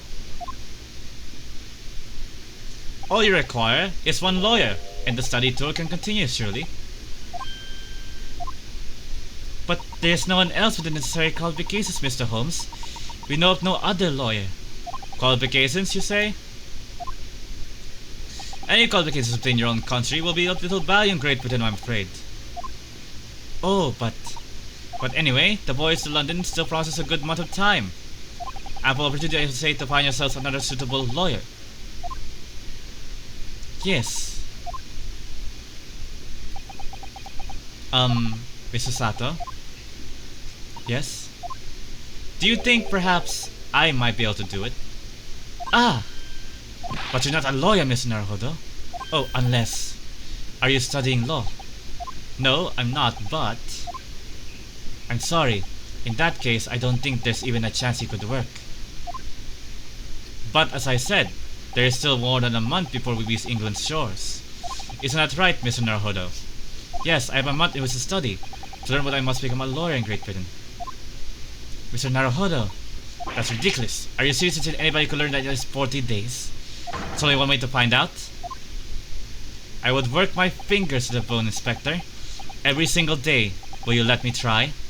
And if by the time we reach Great Britain, I haven't learned enough to be recognized as a lawyer, I'll take whatever punishment is deemed appropriate. But why put yourself in such a difficult position? For Kazama. He said that there was something he had to do in Great Britain, and that he would sacrifice anything to make it happen. He was passionate about it. I can't let all that passion just come to nothing. And anyway, it's for my own benefit too.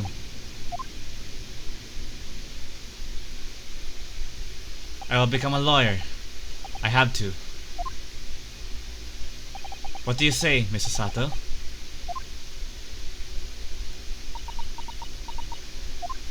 Well, I mean, like, the amount of effort, like, Inosuke puts, because, like, is, still more than what, like, Phoenix does.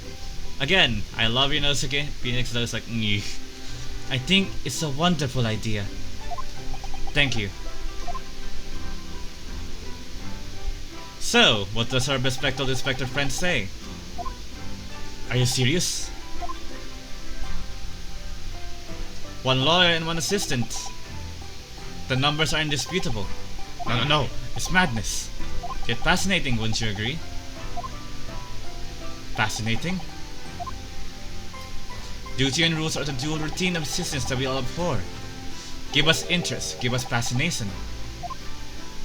Speak for yourself. Besides, qualifications are no measure of a man. What matters is his character. No? And you've witnessed ample evidence of this man's exemplary character today with your own eyes.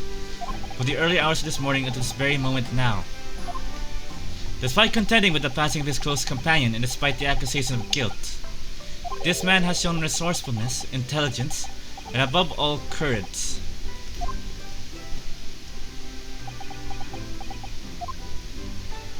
Very well. I'll think of a clever way to word my report to the Department of Justice. Inspector, after all, I did just make a promise, didn't I? I said that I'd do anything at all to make up for my shortcomings here. Oh, thank you, Inspector. If you'll excuse me, I must pay a visit to the captain's quarters, I think. I need to discuss what to do next and how best to make my report.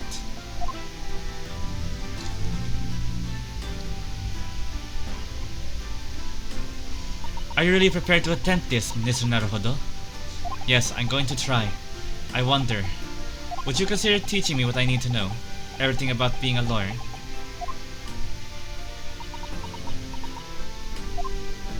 I would be delighted to help you. I am a judicial assistant after all, and thus the relationship has been born. Thank you. And Mr. Naruhodo, I'd like you to take charge of this. What? Me? Are you sure? I'm sure it's what Kasuo-san would have wanted. His name is Karuma.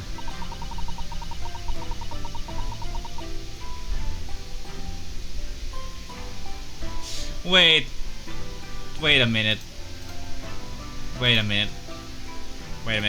That name is familiar.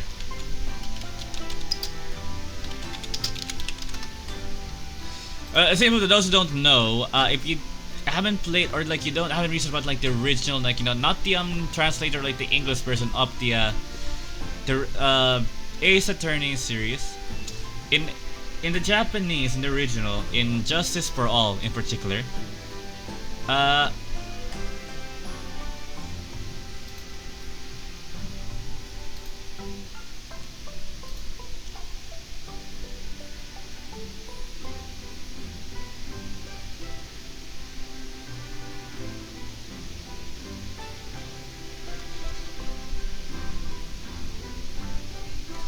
Prince, like her name. I'm trying to find it because I don't remember. Sorry.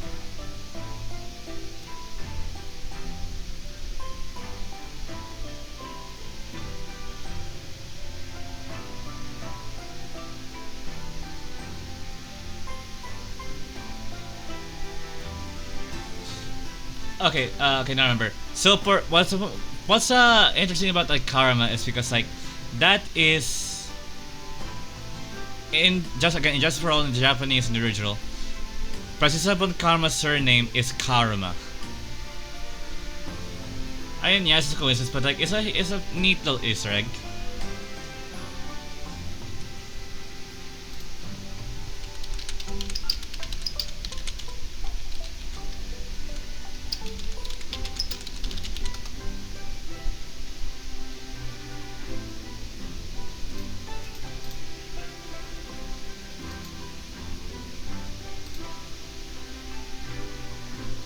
And it's like, I was following this anime, so like, that's because like, Franny is like one of my favorite characters. Another fun fact is that it's like, in the second game, it is revealed that it's like, Kazuma's father had a prodigy or an apprentice that took on the name, that took on like, the Karma as a surname. Which means that apprentice was the Von Karma family.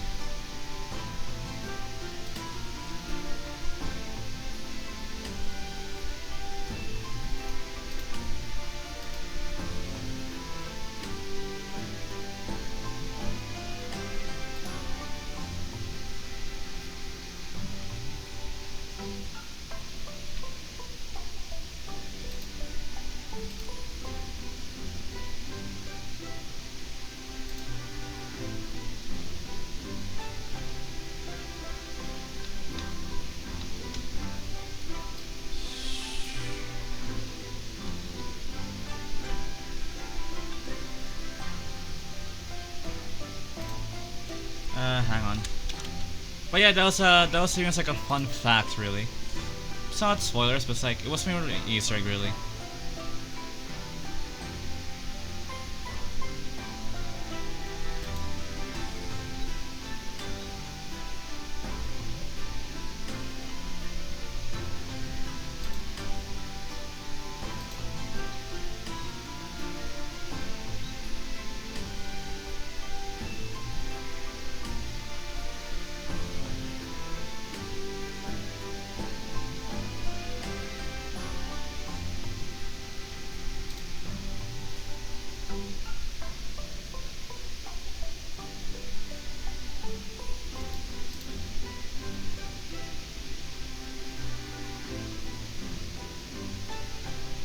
Hmm.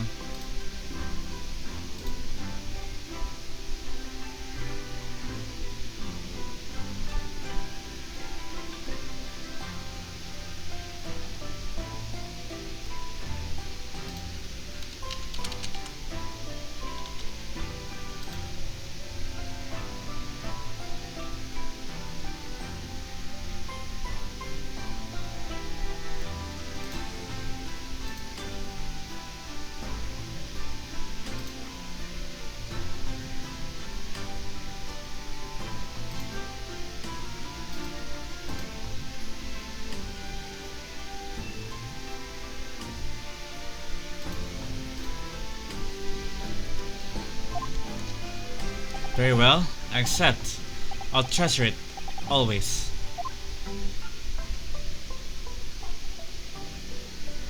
So then, Mrs. Sato, it seems we'll be working together for some time to come yet.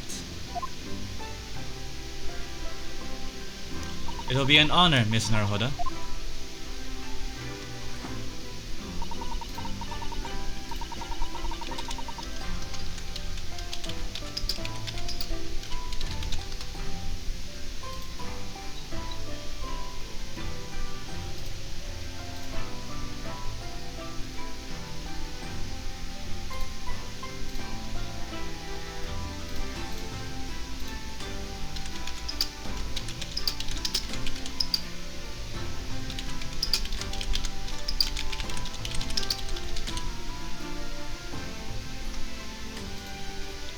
And for the next 40 days, I shan't grant you a single minute of freedom. We shall fill every spare moment with study. Yes, that's exactly what I need. But before we begin, I have an earnest favor to ask of you too. Goodness, what is it? Please throw me to the ground. 3 times. What? I should never have doubted you. You are Kazuma-sama's closest friend. Of course, you would never have done anything to hurt him. That should have been obvious to me from the start. But I allowed suspicion to get the better of me. And no matter how upset I was feeling, it was completely unforgivable behavior. No, no! No, you were in shock. You just found out about me stowing away. And the calendar was locked on the inside. No, I won't let you make excuses for me. Whatever the circumstances, I should never thrown you. Not just once, but 5 times. Ah, that number keeps creeping up, doesn't it? Please, you must.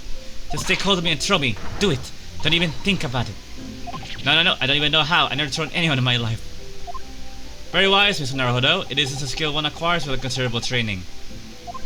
Oh, Mr. Holmes. I observed your throwing technique several times with great interest. I confess I was most impressed when he see that. I assume that'll be a form of Japanese wrestling? Oh, well, in a way. It's not wrestling, but my own interpretation of an ancient jujutsu technique. Apparently it's called the Susato takedown. It leaves your head swimming, believe me. How beguiling. I am a practitioner of the competitive arts myself. I am a somewhat accomplished boxer. There he goes, dancing around again. I wonder if you some kind of instruct me on the technique of your arresting throw. Yes, I'll be honored. Then let's not dally. Demonstrate, my dear madam. Oh, of course. Oh no. Are you ready, Mr. Naruhodo? Sorry. Hiya!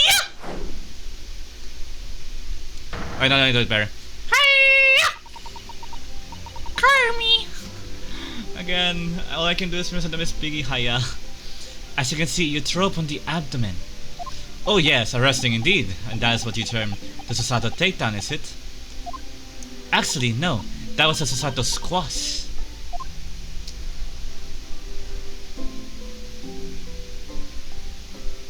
In my groggy state of consciousness, a scene from an evening recently spent with Cosmo flickered into my mind.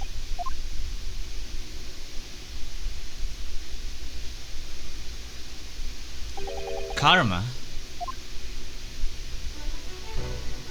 That's right. It's a prized sword that's been passed down through the generations of the Asogi clan. I can't believe you managed to get permission to bring it with you. I mean, taking a katana on a study tour is more than a little irregular, surely.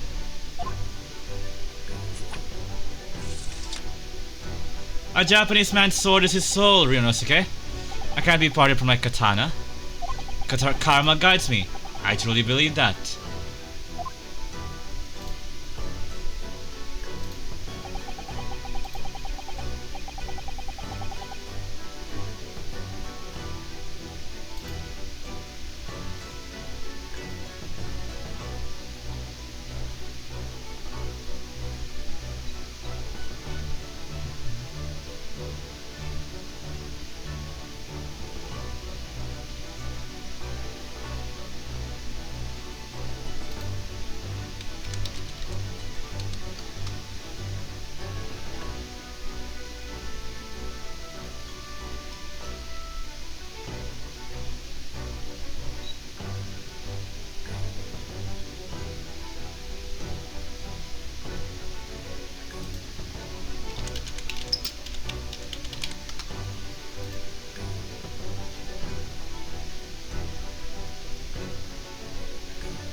So its name compels its wielder to slide evil in two. Not that you would need much compelling. On that subject, There's something very important that I have to do in Great Britain, and I'll sacrifice anything to make it happen. I'd appreciate you seeing it through with me. Of course I will. Whatever it is, I'll see it through to the end with you. I knew you wouldn't let me down.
Right, time to finish this. That important thing he had to do. I still don't know what that is. But I'm going to see the place for myself and work it out. In Great Britain's capital, London.